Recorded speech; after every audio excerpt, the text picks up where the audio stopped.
సంత్ రాంపాల్జీ మహారాజ్ ఒక ఏకైక మహాన్ సంత్. వారు తమ సత్యభక్తి, తత్వజ్ఞానం, కరుణ, సేవాబలంతో సమాజంలో కొత్తదనంకు ప్రతీకగా నిలిచారు. వారి ఆధ్వర్యంలో వారి అన్ని సత్యలోక ఆశ్రమాల నుండి సమాజ కళ్యాణం కోసం అద్భుత కార్యక్రమాలు సమాజానికి మెరుగైన భవిష్యత్తుకు ఒక కొత్త నమ్మకాన్ని కలిగించారు. సంత్ రాంపాల్జీ మహారాజ్ నుండి నామదీక్ష తీసుకున్న తరువాత లక్షలాది మందికి మందులేని వ్యాధులు ఏవంటే క్యాన్సర్, ఎయిడ్స్ మొదలైనవి నయమయ్యాయి. సంత్గారి జ్ఞానంతో ప్రేరేపితులై వారి అనుచరులు లక్షల యూనిట్ల రక్తదానం చేశారు. లక్షలాది సోదరీమణులకు, కూతుళ్లకు వరకట్నరహిత వివాహాలు సంత్గారు జరిపించారు. లక్షలాది మందికి వారు మద్యపానం మానిపించారు. కోట్లాది చెదిరిన కుటుంబాలు తిరిగి స్థిరపడ్డాయి. సంత్గారి ఆశ్రమాలలో సమాగమ సమయాలలో ఉచిత నేత్ర చికిత్స, దంత చికిత్స అందించబడుతోంది. సంత్ రాంపాల్జీ మహారాజ్ గారి ద్వారా కాలానుగుణంగా పర్యావరణ పరిరక్షణ లక్ష్యంగా విస్తృత స్థాయిలో మొక్కల నాటకం నిర్వహించబడుతోంది. అవసరమైన వారికి తత్కాల ఉపశమనం కలిగించడానికి సంత్గారు అంబులెన్స్ సేవలు మొదలుపెట్టారు. సంత్గారు తమ అనుచరులను దేహదానం కోసం ప్రేరేపిస్తారు. దీని ద్వారా మానవ సేవ, వైద్య రంగంలో అభివృద్ధి సాధ్యమవుతుంది. సంత్ రాంపాల్జీ మహారాజ్ గారి అన్ని ఆశ్రమాలలో ప్రతిరోజు ఉచిత అన్నదానం నిర్వహించబడుతోంది. అక్కడ ప్రతి వర్గాలు, ప్రతి జాతి మరియు ప్రతి ధర్మాల ప్రజలు కలిసి ఒకే దగ్గర కూర్చొని భోజనాలు చేస్తారు.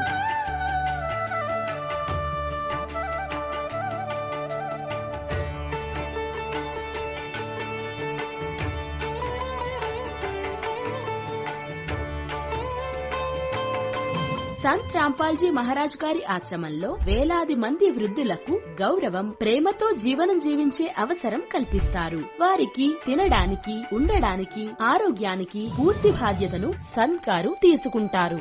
అనాథ పిల్లల కొరకు సంత్ రాంపాల్జీ మహారాజ్ గారి ఆశ్రమాలన్నీ ఒక వరం కంటే తక్కువ కాదు. ఇక్కడ శిక్ష, సంస్కారం, భవిష్యత్తు కోసం మెరుగైన అవసరాలు ప్రదానం చేయబడతాయి. అవి వరద కావచ్చు, భూకంపం లేదా మహమ్మారి కావచ్చు. సంత్ గారు, వారి అనుచరులు ఎల్లప్పుడూ అవసరమైన వారికి సహాయం చేయడానికి ముందుండి నిలుస్తారు. కోవిడ్ మహమ్మారి సమయంలో సంత్ రాంపాల్జీ మహారాజ్ గారి ఆశ్రమం నుండి కోట్లాది మందికి భోజనం, మందులు మరియు జీవన రక్షక సామాన్లు అందించారు.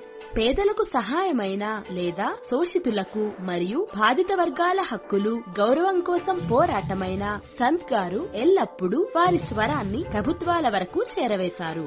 వారికి ఉచిత న్యాయం చేకూర్చడానికి ముఖ్య భూమిక పోషించారు. సమాజంలో ఆధ్యాత్మిక, సామాజిక విలువల పట్ల అవగాహన తీసుకురావడంలో ఆయన ప్రతి అడుగులోనూ మానవత్వానికి నిజమైన సేవకుడిగా నిరూపితమయ్యారు. ఆయన జీవనం మనకు నిస్వార్థంగా చేయబడే సేవనే నిజమైన సేవ అని బోధిస్తుంది. రండి, మనమందరం ఈ మహా సేవా కార్యక్రమంలో ఈ గొప్ప సంత్తో చేరుదాము. వారి నుండి నామదీక్ష తీసుకుని మన జీవితాన్ని ధన్యం చేసుకుందాము.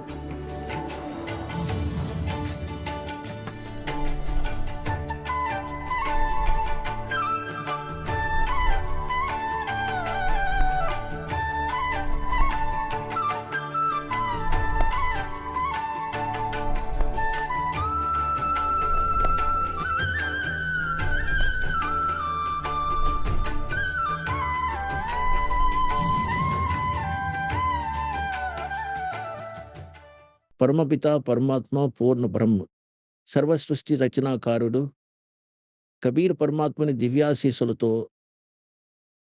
పుణ్యాత్ములైన మీరందరూ సత్సంగాన్ని వింటున్నారు.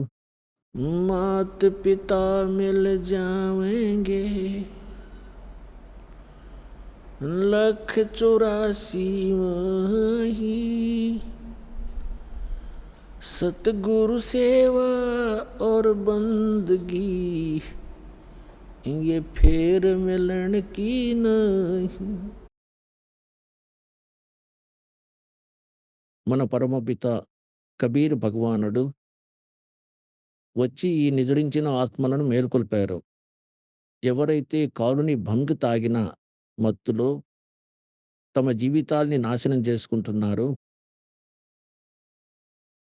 ఇందుకోసమే పరమాత్ముడు స్వయంగా వచ్చి మనకు జ్ఞానాన్ని ఇచ్చారో, అది మీకు ఈ కుటుంబాన్ని పోషించడానికి ఇంకా సంపదలను పోగు చేసుకోవడానికి తమ మానవ జన్మను నాశనం చేసుకుంటారు. మానవ జీవనం కేవలం ఈ మాత్రం పనికే కాదు. ఈ క్రియలు ఏవైతే మీరు చేస్తున్నారో పశుపక్ష్యాదులు కూడా అవే చేస్తాయి. మరి మానవ శరీరం లభించిన ఉద్దేశ్యం ఏమిటి? ఆవశ్యకత ఏంటి? పరమాత్ముడు స్వయంగా వచ్చి ఈ జ్ఞానాన్నిస్తారు.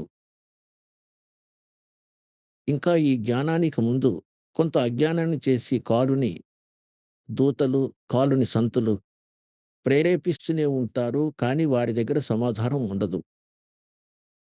ఎవరి దగ్గర సమాధానం ఉండదో వారి జ్ఞానం వ్యర్థం. ఎలాగైతే ఎవరికైనా ఏదైనా రోగం ఉంటే ఎవరైనా చెప్పినా మీకు నివారణ లేని రోగం ఉందని, ఔషధాలైతే లేవు, ఉన్నా అవి డూప్లికేటే. అయితే ఆ జ్ఞానము, ఆ సమాధానము 2 వ్యర్థమే. యూజ్‌లెస్ అవి. సరిగ్గా ఇదే ప్రకారం తత్వజ్ఞాన రహితంగా ఎవరైతే భక్తిని ఆచరించేవారో, మానవ జీవన పరమార్థాన్ని కూడా ఏ సంతులైతే చెప్తుండేవారో, వారి ఆత్మ కళ్యాణమే మానవ జీవన పరమార్థం. కానీ వారి దగ్గర సమాధానం లేదు. అయితే పరమాత్ముడొచ్చి సమాధానం కూడా చెప్పారు. ఇంకా ఈ తత్వజ్ఞానాన్ని కూడా చెప్పారు పరమాత్ముడు. ఏం చెప్పారంటే, कि माता-पिता मिल जाएँगे इस लक्ष्य 84 माँ ఎక్కడ మీరు జన్మించినా కుక్కల యోనిలో అక్కడ కూడా మీకు తల్లిదండ్రులు దొరుకుతారు. గాడిద యోనిలోకి వెళ్ళినప్పటికీ అక్కడ కూడా మీకు తల్లిదండ్రులు దొరుకుతారు. పక్షిగా పుట్టినా మీకు తల్లిదండ్రులు దొరుకుతారు. మనిషిగా జన్మిస్తే కూడా తల్లిదండ్రులు దొరుకుతారు. మానవ శరీరం లేకుండా మనకి పరమాత్ముడు లభించడు, సద్గురువు లభించడు. ఇందుకోసమే పరమాత్ముడు తెలియజేస్తారు कि माता-पिता मिल जाएँगे लक्ष्य 84 माँ और सतगुरु सेवा और या बंदगी भाई फिर मिलन की ना। मानुष जन्म पाया कर जो नहीं रट हरि नाम जैसे कुआं जल बिना फिर बनवाया क्या काम।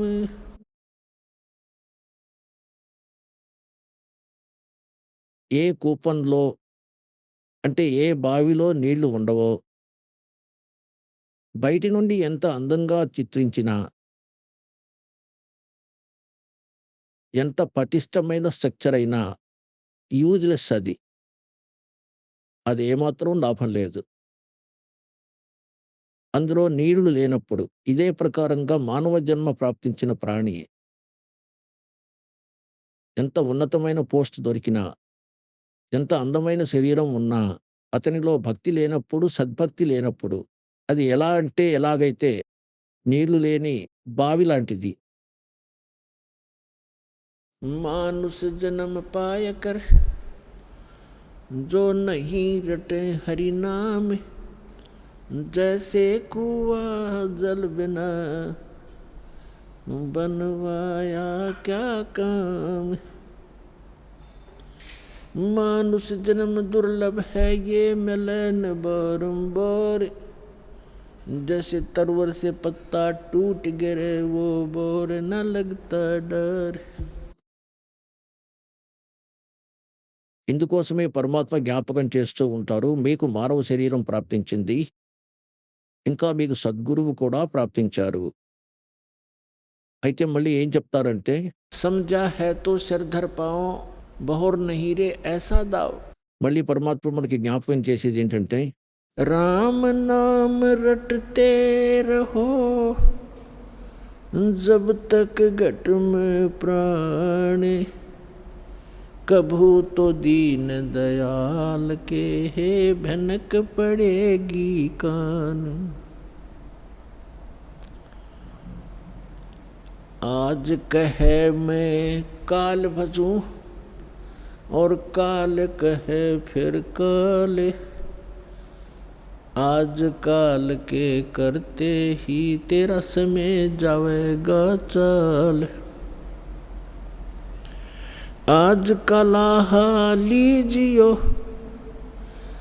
कल किसको होई यो तन माटी में मिले है, जाने सब कोई। काल करे सो आज करे, आज करे सो अब, पल में प्रलय हो जागी भाई, फिर करोगे कब।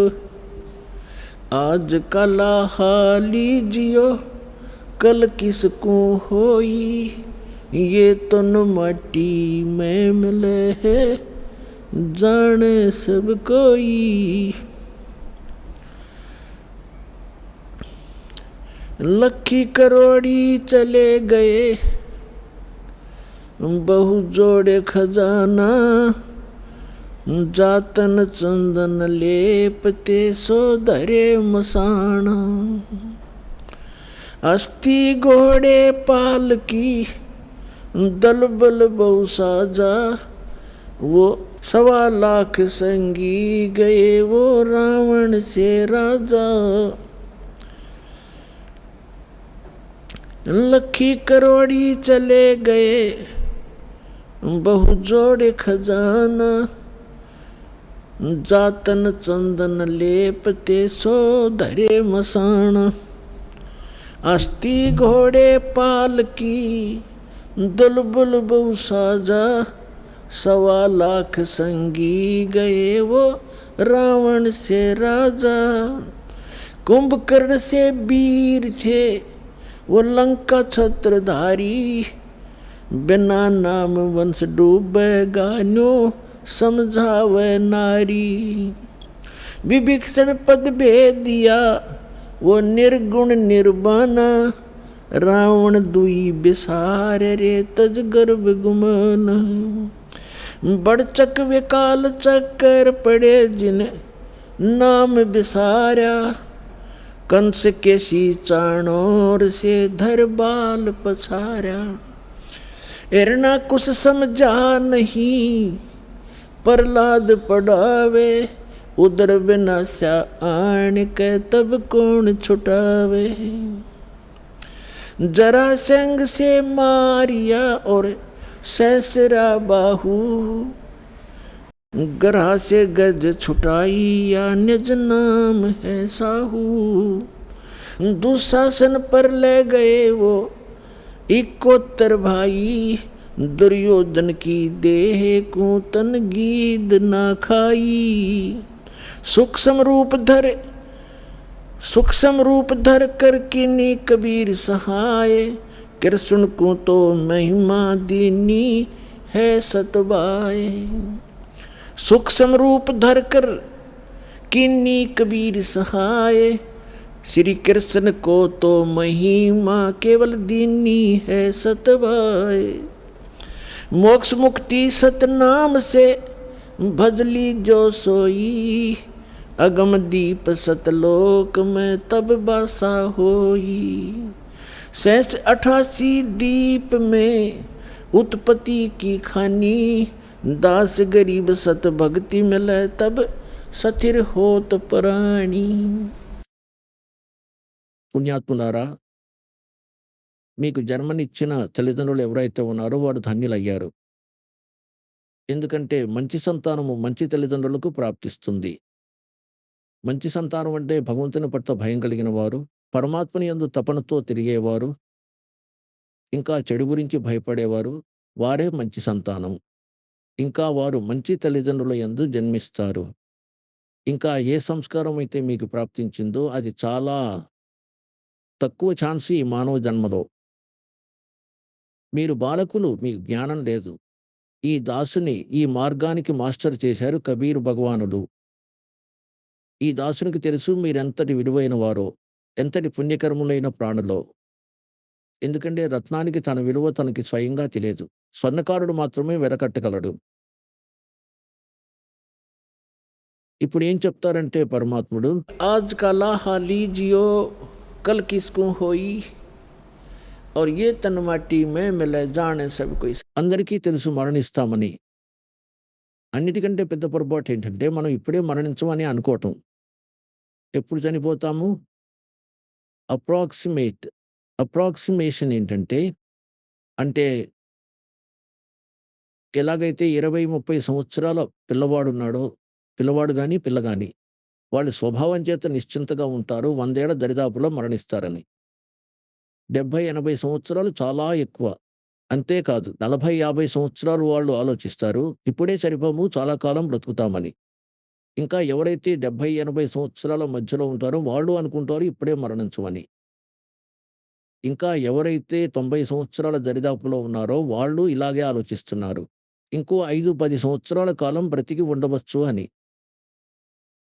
కానీ ఒక విషయం మనం మర్చిపోతున్నాము. 10 సంవత్సరాల పిల్లవాడు, 2 సంవత్సరాల పిల్లవాడు గర్భం లోపల కూడా 1 సంవత్సరం, 6 నెలలు, 20 సంవత్సరాలు, 30 సంవత్సరాలు ఎవరైనా ఏ కారణం చేతనైనా 40, 50 సంవత్సరాల వాడు వీళ్ళందరికీ మృత్యువు ప్రాప్తిస్తుంది. అయితే ఇందుకోసమే పరమాత్ముడు జ్ఞాపకం చేస్తున్నారు. ఆజ్ కా లాహాలీ జియో కల్ కిస్కు హోయి. ఎవరైతే తమ ధనం కూడబెట్టుకుంటారో, భక్తి కూడబెట్టుకుంటారో, దాన ధర్మాలు చేసుకుంటారో అవి వారివే అవుతాయి. మిగిలినవన్నీ రెస్టారెంట్ లాంటివి. మీరు కూడగట్టుకున్నవన్నీ ఇక్కడే వదలాలి, వెంట తీసుకువెళ్ళలేరు. అయితే ఏం తీసుకెళ్ళాలి మనం? ఎలాగైతే విదేశాలకు వెళ్తామో, స్వదేశానికి రావాలి. అయితే విదేశీ కరెన్సీని మనం వెంట తెచ్చుకున్నప్పటికీ ప్రయోజనం లేదు. వాటిని మనం చేంజ్ చేసుకోవాలి. ఆ కరెన్సీని మన స్వదేశీ కరెన్సీకి చేంజ్ చేసుకోవలసి ఉంటుంది. అప్పుడవి మనకి పనికి రాకపోతే కాగితంతో సమానం. నయా పైసాకి కూడా పనికిరావు. ఇందుకోసమే మనం విదేశంలో ఉన్నాము. ఈ పృథ్వీ ఒక విదేశం. కారుని లోకం ఈ విదేశం. పృథ్వీ వారిదొక నగరం అనుకోండి. 21 బ్రహ్మాండాలున్న ఈ వారి మొత్తం రాజ్యం, సామ్రాజ్యం.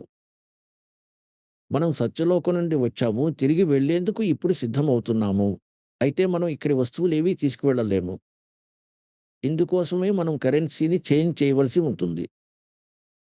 ఆ కరెన్సీ ఎలా చేంజ్ అవుతుందంటే, ఎలాగైతే మీరు దానం చేస్తారో, ఆ దానం డబ్బు ఏదైతే ఉందో అది మళ్ళీ దానంగా మారుతుంది. ఆ దానము తిరిగి ధర్మం అవుతుంది. ధర్మంగా మారి మీ తలరాతలో లిఖించబడుతుంది. అంతే అకౌంట్ మీకు ఆ విదేశంలో, తమ స్వదేశంలో దొరుకుతుంది. ఈ మీ కరెన్సీని చేంజ్ చేసుకోవాలి. ఇది ఎంత మీరు చేసుకోగలుగుతారో అవి మీవి. ఇంకా ఏ కరెన్సీని మీరు చేంజ్ చేసుకోలేకపోతారో అది కారునిది, ఇక్కడే వదిలి వెళ్ళాల్సుంటుంది. ఇందుకోసం ఏం చెప్తున్నారంటే, లఖీ కరోడి చలే గయే బహు జోడ్ ఖజానా ఔర్ జాతన్ చందన్ లేపతే సో ధరే మసాణా. రాజులు, సేఠులు, షావుకారులైన వారు ఎంతగా వ్యక్తి ధనవంతుడవుతాడో అంతే వాళ్ళు క్రియాధికులవుతారు. ఇది మాయ యొక్క గుణము. రాజులు ఏం చేసేవారంటే మొత్తం శరీరంపై, ఈ రోజుల్లో అయితే ఏసీలున్నాయి, కూలర్లు, గీలర్లు ఉన్నాయి. రాజులు ఏం చేసేవారంటే గంధాన్ని అరగదీయించేవారు. నౌకర్లు గంధాన్ని అరగతీసేవారు. ఎండాకాలం రోజుల్లో మొత్తం శరీరం గంధాన్ని పూసుకునేవారు. ఇంకా చల్లదనం పొందేవారు దాని ద్వారా. చందనపు చెక్కల ముద్ద. చందనం ఏదైతే ఉందో చాలా చల్లగా ఉంటుంది, శీతలముగా ఉంటుంది. ఈ ప్రకారంగా సేటు మరియు సావుకారులు. అయితే పరమాత్ముడు అంటారు, జాతన చందన లేపితే ఎవరి శరీరంపై చందనం లేపనం చేయబడుతుందో, ఇంకా భక్తిని ఆచరించకుండా జీవితాన్ని వ్యర్థాలాపనలతో నాశనం చేసుకుంటే పూర్వజన్మలోని పుణ్యకర్మల్ని, పూర్వజన్మలోని బ్యాటరీతో రాజు అయ్యాడు. ఎప్పటి వరకైతే పూర్వజన్మలోని పుణ్యఫలం ఉంటుందో ఈ రాజు రాజభోగాల్ని అనుభవిస్తాడు. ధనికుడు తన ధనంతో సుఖపడతాడు. ఇంకా ఒకవేళ భవిష్యత్తులో భక్తి సరిగా లేనట్లయితే, శాస్త్రానుకూల సాధన జరగనట్లయితే, చార్జర్ పెట్టనట్లయితే, పూర్వజన్మ బ్యాటరీ ఏ రోజు డిశ్చార్జ్ అయితే, అంటే మీ పూర్వజన్మ పుణ్యము ఏ రోజు సమాప్తమైపోతుందో ఆ రోజు నుండి కష్టాల పిడుగుపాట్లు మొదలవుతాయి. అయితే రాజుల ఇతిహాసాన్ని చూడండి, ఆనాటివి. ఇతిహాసాలు మనం చదివేవాళ్ళం. కొంతమంది రాజులు 5 సంవత్సరాలు రాజ్యాన్ని ఏలారు. కొందరు 10 సంవత్సరాలు, ఇంకొందరు 12 సంవత్సరాలు ఏలారు. ఇంకా మానవుని కర్మఫలం చెడితే, కారుని ప్రేరణచే ఏదో ఒక రాజు ఈయన పైన ఆక్రమణ చేస్తారు. అతనికి నిద్ర పట్టకుండా పోతుంది, చంపబడతాడు, దోపిడీ చేయబడతాడు, తప్పించుకోవడానికి అడవుల్లోకి పారిపోతాడు. అయితే ఇప్పుడు అతని బ్యాటరీ సమాప్తమైంది. ఇంకా చనిపోయిన తర్వాత రాజు గాడిద యోనిలోకి వెళ్తాడు. అయితే ఇక్కడ పరమాత్ముడు అంటున్నారు, అగమ నిగమకు ఖోజలే బుద్ధి వివేక్ విచార్ ఉదయ అస్త కా రాజ్ మిలే తో బెన్ నామ్ బెగార్. ఎంత సూటి అయిన ఉదాహరణ చెప్పారు పరమాత్ముడు. కొంచెం బుద్ధితో ఆలోచించు మానవుడా. అగమ నిగమకో ఖోజలే, నీ భవిత గురించి ఆలోచించు. ఇంకా బుద్ధి వివేక్ విచార్ ఉదయ అస్త కా రాజు మిలే తో బెన్ నామ్ బెగార్. ఒకవేళ పృథ్వీపతి అయినట్లయితే ఉదయం అంటే ఎక్కడి నుంచి సూర్యుడు ఉదయిస్తాడో ఇంకా అస్తమిస్తాడో, అంటే మొత్తం పృథ్వీ మీద ఎవరి శాసనం ఉంటుందో వారిని ఉదయాస్తమయాల రాజు అంటారు. ఉదయ అస్త కా రాజ్య మిలే తో బిన్ నామ్ బెగార్. బహుశా బెగార్ అంటే పిల్లలకి తెలియకపోవచ్చు, డిఫైన్ చేయాల్సి ఉంటుంది. ఇది వరకు 60 సంవత్సరం తర్వాత 66, 67లో 68 లోపల హర్యానాలో ప్రాంతం వేరైంది, అంతగా అభివృద్ధి చెందలేదు, దారులు పడ్డాయి. ఆ తర్వాత 3 వీలర్ వచ్చింది, పెట్రోల్తో నడిపేవి. ఈ పెద్ద పెద్దవి 3 చక్రాలవి 3 వీలర్లు పెద్దవి. ఇంకా అవి గ్రామం నుండి పట్టణానికి వెడుతుండేవి. మా గ్రామం నుండి 2 3 చక్రాలవి నడుస్తుండేవి. ఒకరోజు ఒక బండి రాకపోతే రెండో బండి వాడు అడిగాడు, నిన్నేం జరిగింది, క్షేమమే కదా, ఎందుకు రాలేదు? నేను ఒక పరికరాని పనిలో బలవంతంగా ఇరుక్కున్నానన్నాడు. బేగార్ అంటే ఏమయ్యేదంటే, అప్పట్లో పోలీసు వాళ్ళ దగ్గర సర్కారు వెహికల్ ఉండేది కాదు, జీపు మొదలైన వాళ్ళు. అలాగే ఒకరోజు ఎవరిదైనా జీప్ పట్టుకునేవారు, 3 వీలర్ పట్టుకునేవాళ్ళు, 4 వీలర్ పట్టుకునేవారు. వాళ్ళు బలవంతంగా తీసుకెళ్ళేవారు. రోజంతా తమ పని కోసం 5, 6 ఊళ్ళు తిప్పేవాళ్ళు. రైడ్ చేయాల్సి ఉంటుంది, సారా పట్టుకోవాల్సి ఉంటుంది, దొంగను పట్టుకోవాల్సి ఉంటుంది, ఇంకెవరైనా క్రిమినల్ని పట్టుకోవాల్సి ఉంటుంది. అప్పుడు ఈ బండివాళ్ళని తీసుకెళ్లేవాళ్ళు. పెట్రోల్ కూడా బండివాళ్ళ డబ్బుతోనే పోయించేవాళ్ళు. రోజంతా బండి చక్రాల్ని ఆగనిచ్చేవాళ్ళు కాదు. మామూలు మనుషులకి ఇలా అనిపించేది. ఎలాగంటే చాలా స్పీడ్గా వెళుతున్నాడు, మంచి సంపాదన ఉండి ఉంటుంది. ఆ 3 వీలర్ వాడు మాత్రం బెగార్లో ఇరుక్కున్నాడు. అతను చెప్పాడు, నిన్న నా ఇంటి నుంచి నేను ₹200 తెచ్చాను. ఆ రోజుల్లోని ₹200కి ఈ రోజుల్లో నా ఉద్దేశంలో 20,000 కూడా తక్కువే అంటున్నాడు. పొద్దున్న ₹200 పెట్రోల్ డబ్బులు నా జేబులో నుంచి పెట్టాను. ఉదయం 6 గంటలకు తీసుకెళ్ళి రాత్రి 11, 12ంటికి వదిలిపెట్టారు. ₹200 పెట్రోల్‌కయింది. నా తిండి ఖర్చు నాకు తప్పదు కదా. నిన్న నేను బెగార్లో ఇరుక్కుపోయాను. ఇప్పుడేంటి రోజంతా చక్రాలు ఆగకుండా తిరుగుతూనే ఉన్నాయి, చూడటానికి బాగుంది. చాలా స్పీడ్‌గా ఇటువైపు వెళ్ళు, అటువైపు వెళ్ళు. ఇన్‌కమ్ నయా పైసా లేదు గానీ ఖర్చులు మొత్తానికి మొత్తమే అయిపోయాయి. దీన్నే అంటారు బేగార్. రాజులు ఎవరైతే ఉన్నారో, లేదా సేటు గాని మరే వ్యక్తులైనా అనుకోండి. ఇప్పుడు రాజుల్నే ఎందుకు తీసుకోవలసి వచ్చిందంటే, మిగిలిన ఇతర ప్రజలు తమ స్థాయిని తాము బాగా తెలుసుకొని ఉన్నారు. ఎప్పుడైతే రాజు కూడా భక్తిని ఆచరించడో, అతను కూడా బేగార్ చేసినట్లయితే సాధారణ వ్యక్తులు కూడా తమను రాజుతో పోల్చుకోవచ్చు.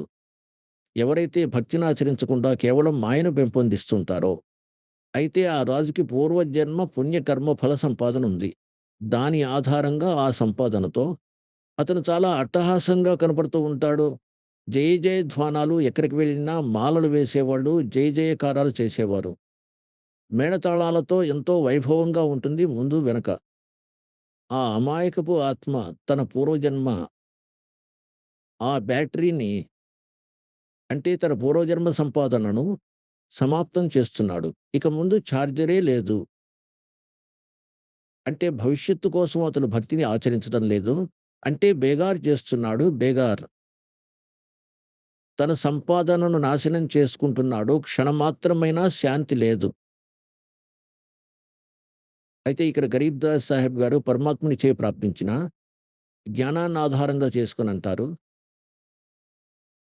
అగम निगम को खोज ले बुद्धि विवेक विचार उदय अस्त का राज मिले तो बिन नाम बेगार. हाय हाय.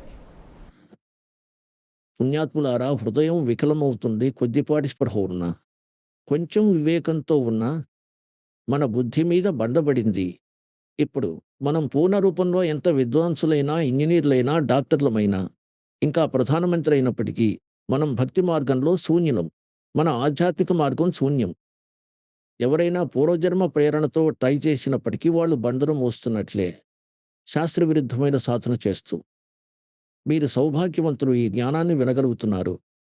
ధన్యవాదాలు చెప్పండి ఆ పరమపిత భగవాన్ కబీర్ సాహెబ్ గారికి. ఎందుకంటే ఈ జ్ఞానం మీ వరకు చేరింది. ఈ దాసునికి తెలుసు. లేదా ఎప్పటినుంచి నాతో ఉన్నారో, మీ సోదర సోదరీమణులు ఎంత సంఘర్షణ పడి ఈ జ్ఞానాన్ని మీ వరకు తెచ్చారో, ఈ కారుని దూతలైన దుష్టజనుడు ఈ జ్ఞానాన్ని పైకి రానివ్వట్లేదు. 600 సంవత్సరాల క్రితం పరమాత్ములు వచ్చి వెళ్ళారు. అశిక్షితులై ఉన్నారు మన పూర్వీకులు. ఈ దుష్టులైన వ్యక్తులు పరమాత్ముని జ్ఞానాన్ని మనదాకా రానివ్వలేదు. వీరేమన్నారంటే కబీర్ అశిక్షితులని. ఈయన బ్రహ్మ విష్ణు మహేశ్వరులను నిందిస్తారు. ఈయన దేవతలను నిందిస్తూ ఉంటాడు. రాళ్లతో కొట్టండి, తరిమేయండి. ఇంకా ఎప్పటి నుంచి అయితే పరమాత్ముని దయ ఈ దాసుని యందు కలిగిందో, ఈ దాసుని నిద్ర వదిలిపోయింది. ఈ తత్వజ్ఞానం కలిగింది. ఆ రోజు నుండి కలవరపాటు పెరిగింది. ఎవరికి చెప్పినా వాళ్ళు ఎదురు తిరుగుతున్నారు. కబీర్ సాహెబ్ అంటారు, సాచ్ कहूँ जग मारन आवे और झूठ कही ना जाइयो और साच न पूरा पावते झूठों जगपति आइयो. అయితే పుణ్యాత్ములారా, 1994లో పరమ పూజ్యులైన మా గురుదేవులు నన్ను నామదీక్షను ఇవ్వమని ఆదేశించారు. ఆ రోజు నుంచి ఈ రోజు వరకు ఈ దాసునికి తెలుసు ఎన్ని సంఘర్షణలు చేసి పరమాత్మని జ్ఞానాన్ని మీ వరకు చేర్చగలిగానో. ఈ దుష్ట వ్యక్తులు ఎన్ని బాధలు పెట్టారు, జైలు వరకు చేర్చారు తప్పుడు కేసులు పెట్టి. తప్పుడు వదంతులు వ్యాప్తి చేసి రాంపాల్ గూండా గూండా అని అన్నారు. ఇలా చెప్పలేదు నంబర్ 1 మనిషి అని, ఇంకా లోక కళ్యాణార్థమై ప్రయత్నశీలుడై ఉన్నాడని.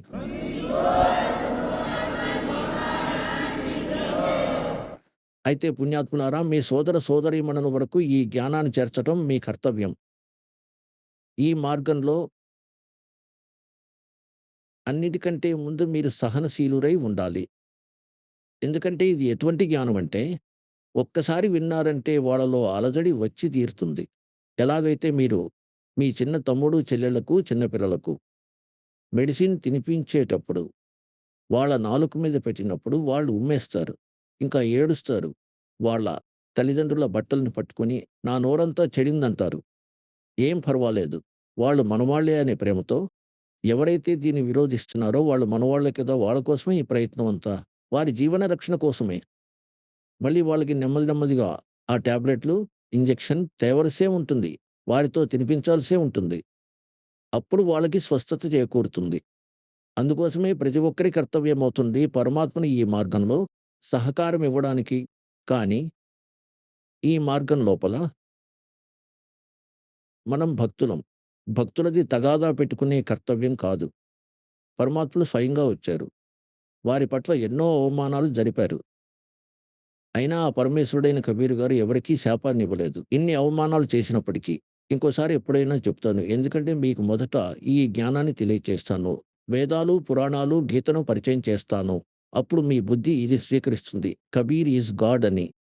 ఏ రోజైతే మీకు అర్థమవుతుందో కబీర్ ఈజ్ గాడ్, ఆయన నేత పనివారి రూపంలో ఉంటారు. కాశీవాసి నేత పనివారు. వీరు సర్వశక్తిమంతులైతే అయి ఉన్నారు. కానీ ఎప్పుడైతే మనకిది అర్థమవుతుందో, మళ్ళీ దాని తర్వాత కేవలం పరమాత్మని మహిమలే వినిపిస్తాము.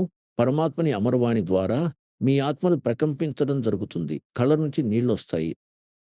అంత మాత్రమే కాకుండా ఎంతో బాధ పెట్టారు పరమాత్ముణ్ణి. ఆయన కథలు ఎప్పుడైనా చదివినప్పుడు, విన్నప్పుడు కన్నీళ్లు ఏమాత్రం ఆగవు. గుండె పగిలినట్లయిపోతుంది. అయితే ఇప్పుడు ఇది వినండి, ఎంతో పెద్ద విషయం. పరమాత్ముడు ఎప్పుడూ ఎవరినీ శపించలేదు. ఆయన ఎంతో సమర్థుడు. ఒక్క సెకండ్‌లో పృథ్వీని నాశనం చేయగలడు. మళ్ళీ యాజ్ ఇట్ ఈజ్‌గా ఉంచగలడు. అంతటి సమర్థుడు కబీరు భగవానుడు. కానీ వాళ్ళని ఆయన ఎందుకు శపించలేదంటే ఆయనకి తెలుసు వాళ్ళు తన పిల్లలేనని. వాళ్ళు కాలభగవానుని భంగు తాగి ఉన్నారు. ఈ దుష్ట వ్యక్తులు నా పిల్లల్ని నాకు విరోధులుగా చేశారు, ఈ కారుని దూతలు. ఆ కారుని దూతలెవరు? గురుపథంలో ఉన్నవారు. వాళ్ళు కూడా పరమాత్ముని పిల్లలే.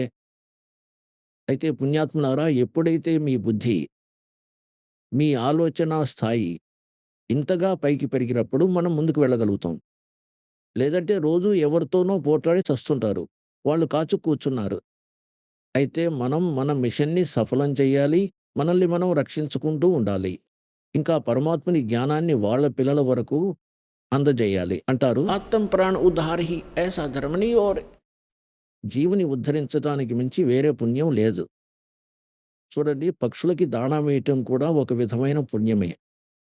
కొందరు గోశాల, ధర్మశాల కట్టింపజేయటం, కొందరు బావులు తవ్వించటం, కొందరు తోటలు, ఉద్యానవనాలు నాటించారు, కొందరు భోజనాలు పెట్టించారు. అదైతే మంచి విషయమే మీరు చేసింది. అయితే ఎలాగైతే ఈరోజు మీరు పక్షులకి దాణా వేశారో, ఆ పక్షి వచ్చే జన్మలో పందిగా పుడితే ఏం వేస్తారు దానికి?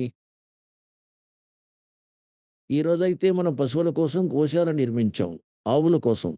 వచ్చే జన్మలో అది పందయింది, ఆడపందయింది. ఇక వాటికి ఏం సేవ చేస్తాము? దానికొక మార్గం చెప్పారు. ఎవరైతే మానవ శరీరధారి అయిన ప్రాణి ఇందులో ఉద్ధరింపబడతాడు. ఈ పరమాత్మని శరణుకొస్తే, కబీర్ భగవానుని శరణుకొస్తే, ఇక్కడ సద్భక్తిని ఆచరిస్తే ఆ ఆత్మ ఉద్ధరింపబడుతుంది. అది గాడిదగా కాదు, పశువుగా కాదు, పందిగా కాదు. ఇంకా అది మళ్ళీ సత్యలోకానికి వెళ్ళిపోతుంది. ఇప్పుడు ఎన్ని జంజాటాలు సమసిపోయాయి. ఇప్పుడు అంటారు, సద్గురుకే ఉపదేశ కా లాయా ఏక్ విచార్ जय सतगुरु मिलते नहीं जाते नरक दुआरे नरक द्वार में दूत सब करते खेचा ताण उनसे कभू ना छूटता फिर फिरता चारों खान चार खानी में भ्रमता कभू न लगता पार सो फेरा सब मिट गया हमारे सतगुरु के उपकार। ఏం తెలియచేయాలనుకుంటున్నానంటే, ఒక జీవికి, ఒక మానవ శరీరధారి అయిన ప్రాణికి పరమాత్మునికి శరణుకు తీసుకురావటం వల్ల, ఇంకా ఈ సద్భక్తిని ఆచరింపచేయటం వల్ల, అలా తీసుకువచ్చిన వాడికి ఎంత పుణ్యం ప్రాప్తిస్తుందంటే, కోటి గోవులను కసాయి కత్తివేటు నుండి తప్పించి గోశాలకు తీసుకువచ్చినంత ఇంతటి పుణ్యము ఆ మార్గదర్శకునికి దక్కుతుంది. ఎవరైతే సత్యలోక ఆశ్రమం బర్వారాకి దారి చూపిస్తారో, ఇక్కడి జ్ఞానాన్ని వినిపిస్తారో, ఆ జీవునికి ఇక్కడ నామదీక్ష ఇప్పిస్తారో,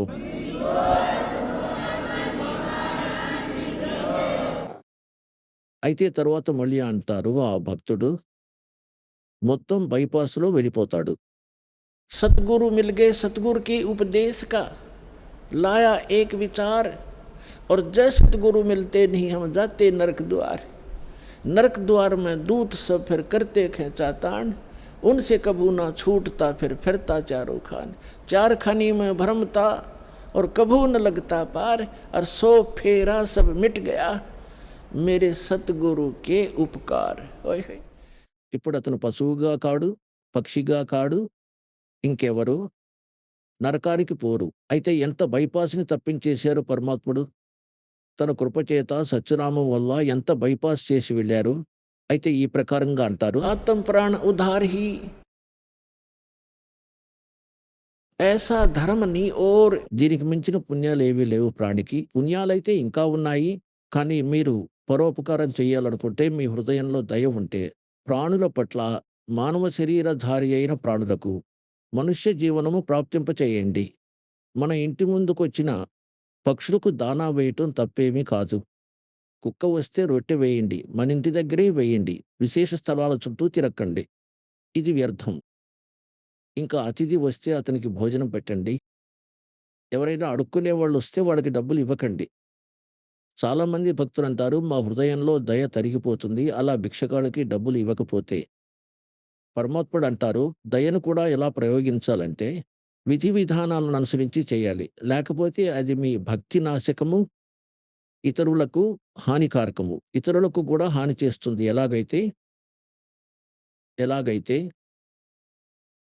ఒక ధనికుడు దయతలచి ఒక భిక్షగానికి ₹100 ఇచ్చాడు. ఇంతకుముందు ఆ బిచ్చగాడు ప్రతిరోజు ఒక పావు సీసా సారా తాగేవాడు. తాగిన తర్వాత ఇంట్లో రభస జరుగుతుందే కానీ రామాయణం జరగదు కదా. అయితే ఆ రోజు అతను సగం తాగాడు.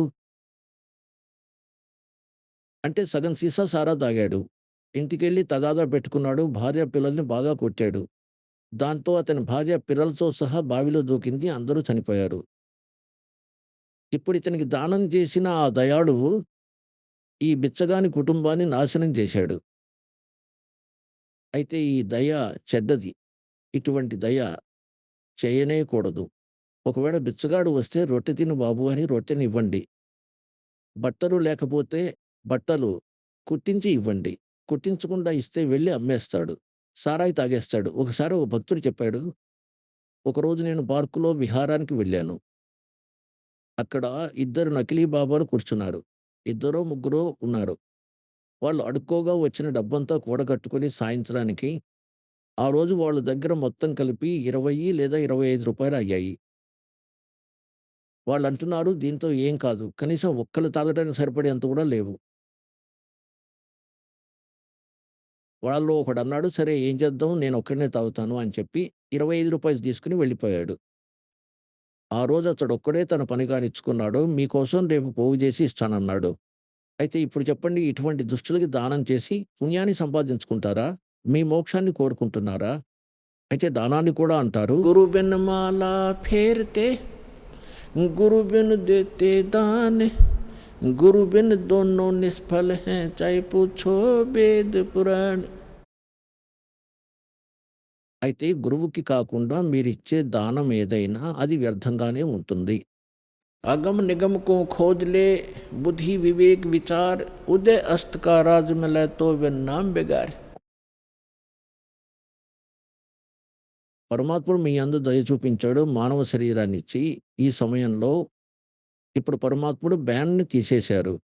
ఇంకా ఎవరైతే సత్యనామాన్ని, సారనామాన్ని ప్రాప్తించుకుంటారో, జీవితాంతం మర్యాదను పాటిస్తూ గురువు మాట మీద నడుస్తారో వాళ్ళందరూ సత్యలోకం వెళ్ళిపోతారు. ఎక్కడైతే సాధకుడు మళ్ళీ వెనక్కి తిరిగి ఈ ప్రపంచానికి రాడు. అయితే దానికోసం చెప్పారు, సద్గురువు పూర్ణ సంతై ఉండి లభించాలి. సద్భక్తి శాస్త్రానుకూలమై ఉండాలి. ఇంకా భక్తుడు కూడా దృఢమైన భక్తిని ఆచరించాలి. చెడును వదలాలి. బీడీ, సారాయి, మాంసము, పొగాకు, అనుపాసనలు, లంచగొండితనము, దొంగతనము, వ్యభిచారము ఇవన్నీ చెడ్డవి. ఈ భక్తి మార్గానికి అవరోధాలు. వీటిని త్యాగం చేస్తేనే మనం పరమాత్మని ప్రాప్తించుకోగలము. మానవ జీవనాన్ని సఫలం చేసుకోవచ్చు. ఇప్పుడు జరుగుతున్న ప్రసంగం ఏంటంటే, కల్ కరే సో ఆజ్ కరో, ఆజ్ కరే సో అబ్ और पल में प्रलय हो जाएगी वह फिर करोगे कब. समझा है तो सिर दर पाओ बहुर नहीं रे ऐसा दाव. आगे गए न बावड़े रहते भी सब जा और बिन साहिब की बंदगी कहीं ठोर ठिकाना ना. ముందెవరైతే వెళ్ళిపోయారో మరణం సంభవించి వాళ్ళైతే మనకొచ్చి చెప్పలేదు వాళ్ళకేం జరిగిందో. మిగిలిన వాళ్ళందరూ కూడా వెళ్ళిపోతారు ఇలాగే మృత్యువును ప్రాప్తించుకొని. ఇంకా పరమాత్ముడు వచ్చి చెప్పారు, ఎవరైతే భక్తిని ఆచరించరో వాళ్ళు నరకానికి పోతారు. సద్గురువు దొరక్కపోతే, నిజమైన సంతు దొరక్కపోతే, సద్గురువు దొరకకపోతే వాళ్ళు నరక ద్వారంలోకి వెళ్తారు. జై సద్గురు మిల్తే నహీ जाते नरक द्वार है. सतगुरु के उपदेश का लाया एक विचार और जय सतगुरु मिलते नहीं जाते नरक द्वार.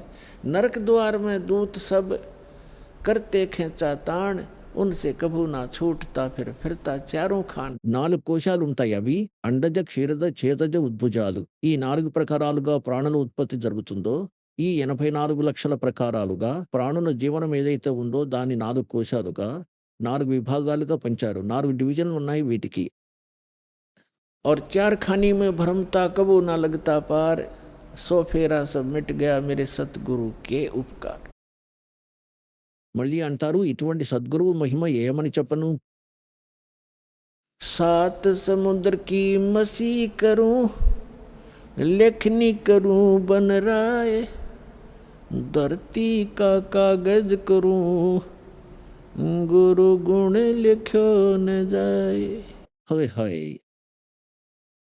పుణ్యాత్ములారా, మీరు పిల్లలు, మీకు సిద్ధంగా వండిన పాయసం దొరికింది. పొగతో కళ్ళు మండకుండా, కంటికి ఎటువంటి హాని జరగకుండా మీకైతే పరమాత్ముడు ఇలా తయారు చేసి పెట్టి వెళ్ళారు ఈ జ్ఞానాన్ని, తత్వజ్ఞానాన్ని. కానీ అయితే ఈ కారుని దూతలకు, గీత చదివే వాళ్ళకి గీత అర్థం కాలేదు. వేదాలు చదివే వాళ్ళకి వేదాలు అర్థం కాలేదు. పురాణాలు చదివే వాళ్ళకి పురాణాలు అర్థం కాలేదు. ఖురాన్ చదివే వాళ్ళకి ఖురాన్ అర్థం కాలేదు. బైబిల్ చదివే వాళ్ళకి బైబిల్ జ్ఞానం అర్థం కాలేదు. ఇంకా కబీర్ పరమేశ్వరుని వాణిని చదివిన కబీర్ పంతులకు పరమేశ్వరుని వాణి వీరికి అర్థం కాలేదు. ఈ పరమాత్మ మొత్తం జ్ఞానాన్ని తయారు చేసి పెట్టారు. వారంటారు గుడ్, బెటర్, బెస్ట్. మీరు ఆ బెస్ట్ క్వాలిటీ ఆత్మలు ఆ పరమాత్మని ఎవరికైతే ఈ సత్యలోక ఆశ్రమం బర్వాలాలో సత్యనామము సారనామము ప్రాప్తిస్తుందో, అయితే మీకోసమే ఈ ప్రయత్నాలన్నీ. పుణ్యాత్ములారా, బ్యాడ్ అవుతుంది బ్యాడ్. అయితే బ్యాడ్ నుండి గుడ్ కూడా కావచ్చు. ఎలాగైతే దొంగ దొంగతనం చేస్తాడో, ఈ జ్ఞానం కలిగాక దొంగతనం వదిలేసి భక్తుడయ్యాడు. తాగుబోతు తాగుతూ ఉండేవాడు, తాగుబోతు అనిపించుకునేవాడు. తాగుడు వదిలేసి భక్తిని ఆచరించాడు, భక్తుడు అనిపించుకున్నాడు. అయితే ఈ ప్రకారంగా మనం బ్యాడ్ నుండి గుడ్‌గా మారుతాం. గుడ్ నుంచి మళ్ళీ బెటర్ అవుతాము. మళ్ళీ బెస్ట్ అయిపోతాము. అయితే బెస్ట్ అయిన తర్వాత మనం సత్యలోకం వెళతాము. అయితే ఎవరికైతే సత్యలోక ఆశ్రమం బరువాలో ప్రాప్తించిందో, మర్యాదల్లో ఉన్నారో, సద్భక్తిని ఆచరిస్తారో వారు భగవంతుని బెస్ట్ క్వాలిటీ హంస ఆత్మలు. ఇంకా వారిపై పరమాత్ముని కృప విశేషంగా ఉంది. పరమాత్మ ఇక్కడికి వచ్చి మనకి మళ్ళీ మళ్ళీ జ్ఞానాన్ని ఇస్తారు. సాత్ సముందర్ కి మసీ కరూँ और లేఖని కరూँ బన్ రాయ్. హోయ్ హోయ్! ఏదైనా ఒక వృక్షాన్ని కొట్టేసి పెట్టారనుకోండి. ఇంకా చిన్న చిన్న కొమ్మల్ని, పెద్ద మానుని అన్నిటినీ చెక్కి చెక్కి కలంగా మారిస్తే ఇంత రాశి అవుతుంది. పరమాత్మ అంటారు, ఆ ఒక్క చెట్టు అన్ని కలాల్ని రాయటం మొదలుపెడితే భూగోళమంత కాగితం ఉండాలి, 7 సముద్రాలంత ఇంకు ఉండాలి. సిరా ఉండాలి. అయితే అంటారు, రాశి రాశి కలాలన్నీ అరిగిపోతాయి. సప్త సముద్రాల ఇంకు కూడా సమాప్తమైపోతుంది. ఇలా సద్గురుని గుణాలు లెక్కించలేనన్ని ఉన్నాయి. ఇప్పుడేం రాస్తారు? ఒక కుక్క జీవితాన్ని తీసుకోండి. ఆ కుక్క జీవితంలో దానికి ఏ ఏ కష్టాలొస్తాయో అది రాత్రంతా మొరుగుతూనే ఉంటుంది. అది దాని స్వభావము. రాత్రంతా మొరిగి దాని పొట్ట అంటుకుపోయి ఉంటుంది ఆకలితో. పొద్దున్నే ఏం చేస్తుంది? ఇంకా ఎవరిదైనా తలుపు తెరిచుంటే ఆ వీధిలో అటు ఇటు చూసి నేరుగా పరిగెత్తుంది. ఎటు పరిగెత్తుంది? వంటింటి వైపు వాసనొస్తుంది. పాచి మొక్కది. లేదా తాజాగా తయారు చేసిందో అవకాశం చూసుకొని వంటింట్లోకి వెళ్ళే ప్రయత్నం చేస్తుంది. ఇప్పుడు వంటింట్లోకి దాన్ని ఎవరు రానిస్తారు? లేదా కర్రతో కొడతారు, విసిరి కొడతారు అక్కడి నుంచి వెళ్ళకపోతే. ఒక ఇంట్లోకెళితే కర్ర దెబ్బలు తగులుతాయి. కుయ్యం కుయ్యం అంటూ వేరే ఇంట్లోకి వెడుతుంది. ఇంకో ఇంట్లోకి వెళితే దాని భాగ్యం కర్ర దెబ్బలు తగులుతాయో, చెప్పు దెబ్బలో. అక్కడ కూడా కర్ర దెబ్బలు తగిలితే దానికైతే ఆకలవుతుంది గదా! ఇంకెక్కడికెళ్తుంది? బయటికి, పొలాల్లోకి, అడవుల్లోకి. ఎక్కడి నుంచి జనం ఫ్రెష్ అయ్యి వస్తారో అక్కడికి వెళ్ళి ఆ మలం తింటుంది. ఇంతకుముందు అది మానవ జన్మలో నిర్లక్ష్యంగా తిరిగింది. చెప్పినా అర్థం చేసుకోకపోతే ఈ దుఃఖం సంభవిస్తుంది మీ జీవితంలో. అయితే పుణ్యాత్ములారా, మీరు అదృష్టవంతులు. ఈ విషయం మీకు అర్థమైంది. ఏ వచనాలైతే సంతులు చెప్పారో అవన్నీ సత్యం. ఇంకా మీకు మోక్షం కలుగుతుంది. అయితే ఈ ప్రకారంగా ఆ దుఃఖాల్ని జ్ఞాపకం చేసుకొని లిఖించినట్లయితే అప్పుడు పరమాత్మ అంటారు, సద్గురు కే సజదా కरूँ ये कर्म छुटाए कोट और जो ऐसे सतगुरु की निंदा करे फिर जम तोड़ेंगे ओठ. పరమాత్మ తన మహిమల్ని తెలియజేస్తారు. తన దాసుడిని ఎవరైతే పంపిస్తారో తన గురించి ఏం చెప్పాలనుకుంటారంటే, అది సద్గురుకే సిజ్దా కरूँ, సమర్పణమైపోతాను ఆ సంత్‌కు. ఎవరైతే కోటి కర్మల నుండి విముక్తినిచ్చారో, బీడీ, సారా, మాంసం, పొగాకు, నల్లమందు, గంజాయి, భంగ్, ఈ చోరత్వము, జారత్వము, చెడ్డతనము, వ్యర్థాలాపల నుండి విడిపించారు. వేటిల్లో అయితే ఇరుక్కొని ఉన్నామో ఈ మురికిలో నిర్మూలన చేశారు. తర్వాత సత్యనామం ఇచ్చారు.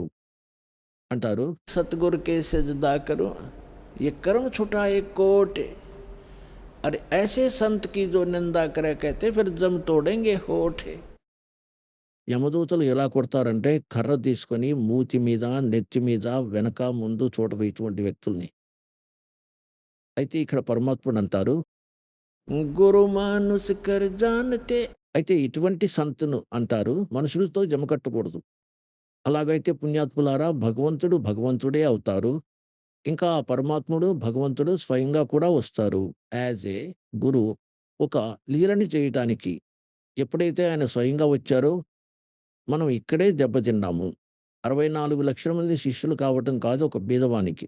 ఒక గుడిసెలో కూర్చొని బట్టలు నేసుకునే వానికి 64,00,000 మంది శిష్యులు కావటం, ఇదొక పెద్ద అద్భుతం. మన బుద్ధి అనేది పనిచేస్తూ ఉంటే. కానీ ఆ సమయంలో పరమాత్ముడు ఎవరికి నామాన్నిస్తారో, ఎవరిని ఆశీర్వదిస్తారో వారి దుఃఖాలు దూరమవుతాయి, భూతాలు పారిపోతాయి. అంటారు సద్గురు దో చావే సో కర్హీ 14 కోట్ దూత్ జమ్ డర్హీ ఊత్ భూత్ జమ్ త్రాస్ నివారే और చిత్రగుప్త్ కే కాగజ్ పాడే. ఈయన సమర్థ కబీర్ భగవాన్. ఈ మీ భూతాలు, గీతాలు ఎటువంటివైనా మీ మీద 3 తాపాల దుఃఖాలు గాని, ప్రేత బాధ కానీ, పితృబాధ కానీ, లేదా పైశాచిక బాధ కానీ. ఇప్పుడు ప్రధానమంత్రి ముందు దొంగ ఎలా నిలబడగలుగుతాడు? ఆయన చుట్టూ బోలెడు మంది బాడీగార్డ్స్ ఉంటారు. ఎవరైతే భక్తిని ఆచరించకుండా శరీరాన్ని వదిలిపెడతారో వారు భగవంతుని దొంగలు. జిన్ హర్ కీ చోరీ కరీ और गए राम गुण भूल ते बिदना बागुल किए रहे उर्द मुखचूल. అయితే ఈ పరమాత్మ ఊత్ భూత్ జమ్ త్రాస్ నివాడ యమదూతలు కూడా దగ్గరకు రాలేరు అంటారు. సద్గురు శరణ ఆయకే और ధర్మరాజ్ డర్ కేసా.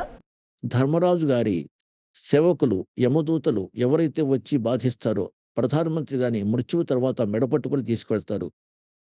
మెడపట్టుకొని రెక్కలు పట్టుకొని ఈడ్చుకుంటూ తీసుకువెళ్తారు. ఎవరి దగ్గరైతే భక్తి అనే ధనం ఉండదో వారికి యమదూతలు భయపడరు. ఇంకా సమర్థుడు తోడుండరు. కబీర్ పరమాత్ముడే ఈ సమర్థ భగవానుడు, అనంతకోటి బ్రహ్మాండాల స్వామి. ఇలా అంటారు సమర్థ సద్గురు శరణకు వస్తే ధర్మరాజు భయమే ఉండదు. ఇక యమదూతల విషయం అయితే వదిలేసేయండి. అయితే పుణ్యాత్ములారా, ఆ గుడిసెలో కూర్చున్న వ్యక్తి యొక్క బట్టలు నేసేవాడు అతనికి 64,00,000 మంది శిష్యులు ఉండటం. ఇంకా మనకు అర్థం కావటం లేదు ఈయన భగవానుడని. మింగుడు పట్టం లేదు ఈయన భగవంతుడు అయ్యుండొచ్చని. భగవంతుడు అంటే కొమ్ములు గలవాడై ఉంటాడా? కొమ్ములు మొదలైనవి ఆయుధాలు పెట్టుకుంటాడని. అరే మీకేదైనా దుఃఖము, ఆపద వస్తే దూరం చేశాడు ఈ దేవుడు. ఇంకా ఇటువంటి భక్తిని ఇచ్చాడు, అన్ని సుఖాలను ఇచ్చాడు. అందరూ ఎవరైతే శరణుకు వచ్చారో లెక్కలేనన్ని సుఖాలను ఇచ్చాడు ఈ తాత. కానీ కొంతమంది తలతిరుగుడు మనుషులు ఇదే చెబుతూ ఉంటారు. కాదు ఈయనెవరో సిద్ధ పురుషుడు. ఏవో కొన్ని సిద్ధులు గట్టా తెలిసినవాడు. ఈయనేమన్నా భగవంతుడా? భగవంతుడంటే మనం నమ్మేది శ్రీరాముడు, శ్రీకృష్ణుడు. ఎవరి చేతిలో అయితే బాణము, సుదర్శన చక్రము, హనుమంతుని చేతిలో గద ఉంటాయో, ఇంకా అమ్మవారి 8 చేతుల్లో ఆయుధాలు. మనం ఇలా ఉంటాడు భగవంతుడు అని అనుకుంటాము. ఇక్కడే మన బుద్ధి పురుగున పడింది. ఈ కారణంగానే మనం ఫెయిల్ అవుతున్నాం. అయితే ఆ సమయంలో మనం ఇందుకోసమే దెబ్బతిన్నాం. ఎందుకంటే భగవంతుడిని మనం భగవంతుడిగా నమ్మలేదు. అయితే భగవంతుడు ఒక వాణిని రాసి వెళ్ళారు. గురు గోబింద్ కర్ జానియో రయ్యో శబ్ద సమాయే మిలే జబ్ దండవత్ బందగి నై పల్ పల్ ధ్యాన్ లగావే. గురువు గారిని గోవిందుడని నమ్మాలి. భగవంతుడు అనుకొని ఆయనతో వ్యవహరించాలి, ట్రీట్ చేయాలి. గురు గోవింద్ కర్ జానియో और चलियो आज्ञा माँ मिले तो दंडवत बंदगी నీతో పల్ పల్ ధ్యాన్ లగా. ఎప్పుడు ఆయన ఎదురైనా సాష్టాంగ దండ ప్రమాణం చేయాలి. ఇంకా గురువుగారినే పరమాత్ముడు అనుకోండి. వారు స్వయంగా పరమాత్ములే గాని ఇప్పుడు తమ ఈ దాసిని పంపించారు పరమాత్ముడు. అయితే ఇందుకోసమే మీకు ఈ భావము కలిగి ఉండాలి. ఎలాగైతే గణిత శాస్త్రంలో ఒక ప్రశ్న వస్తుంది. వడ్డీది, రుణానిది. అయితే అందులో మూలధనాన్ని తెలుసుకోవాల్సి ఉంటుంది. మూలధనం అయితే కోట్లల్లో, మహాకోట్ల రూపాయల్లో ఉంటుంది. ఆ కోట్లు, మహాకోట్ల రూపాయల మూలధనాన్ని పొందటానికి ఇలా అనుకోవాల్సి ఉంటుంది. అనుకుంటూ ఉంటారు మూలధనం 100 రూపాయలని. ఆ 100 రూపాయలు మూలధనం కాదు. కానీ దాన్ని మనం సపోజ్ అని అనుకోవాలి. ఆ ప్రాబ్లమ్‌ని సాల్వ్ చేయటానికి. ఇది అర్థం చేసుకోండి పుణ్యాత్ములారా. పరమాత్ముని యొక్క వాణి కే గురు గోవింద్ కర్ జానియో రయ్యో ఆజ్ఞా మాయ్ మిలే తో దండవత్ బందగి నీ పల్ పల్ ధ్యాన్ లగా. ఇప్పుడు ఎలాగైతే మీరు ఈ శరీరాన్ని వదిలి వెళ్ళిపోతారో ఇక్కడి నుండి, ఇదైతే వీడిపోతుందని మీ అందరికీ తెలుసు. మనం అనుకుంటాం మరణించమని గాని మరణించే తీరతాము. జరుగుతుంది. అది భగవంతునిపై ఆధారపడి ఉంది. ఇప్పుడైతే మీరు భక్తులయ్యారో, మీ మృత్యువు భగవాన్ కబీర్ సాహెబ్ చేతిలో ఉంది. మీరెప్పుడంటే అప్పుడవుతుంది. ఇప్పుడు కాలుడు మిమ్మల్ని చంపలేడు. మీకు అకాల మరణం రాదు. నియమాలను సరిగా పాటిస్తే.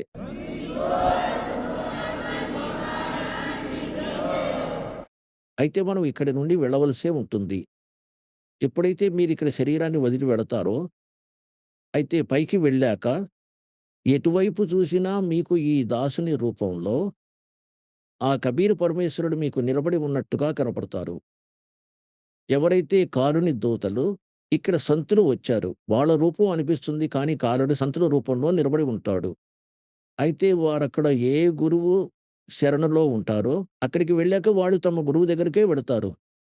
సరాసరి నిలబడున్న తమ గురువు దగ్గరికి. అయితే అతని శిష్యులందరూ అతని దగ్గరికి, ఇంకా వేరే శిష్యులందరూ వాళ్ళ గురువు దగ్గరికి, అక్కడికి కాలుడు కూడా వస్తాడు. ఎవరైతే ఈ సంతులని పంపారో, ఈ జీవుల్ని నాశనం చేయడానికి, ఇంకా పరమాత్ముడొస్తారు స్వయంగా. ఎవరైతే తమ సంతుని పంపించారో జీవుల వికాసం కోసం, ఈ దాసుని రూపంలో మీకు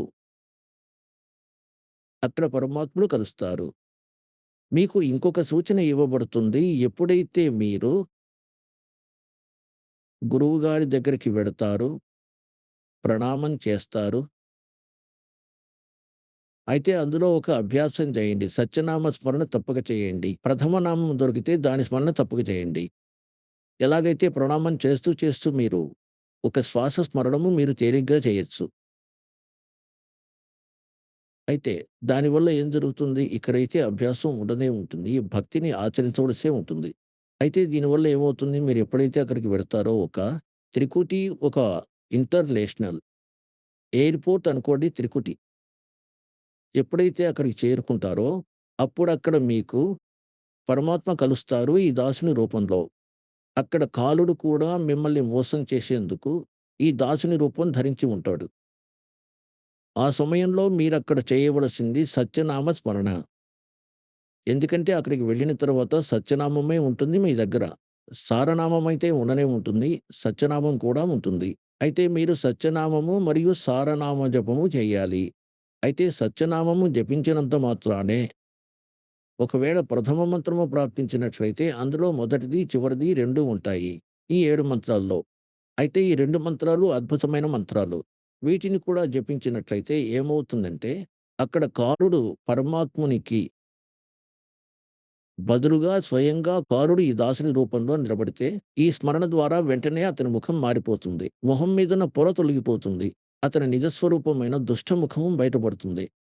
అప్పుడు మీ అంతట మీరే దూరమవుతారు. మళ్ళీ అటు ఇటు చూస్తారు.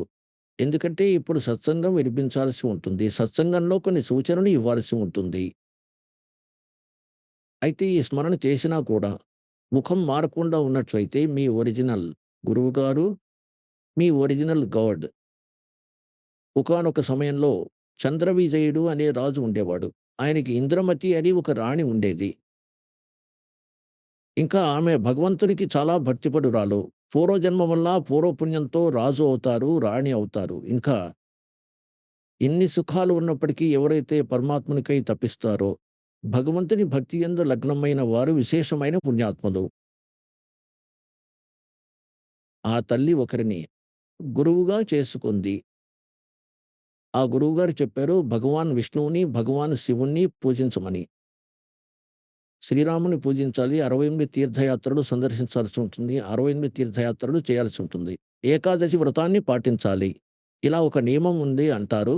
ధన్ చావే తో దాన్ కర్ ఔర్ మోక్ష చావే భజ్ రామ్.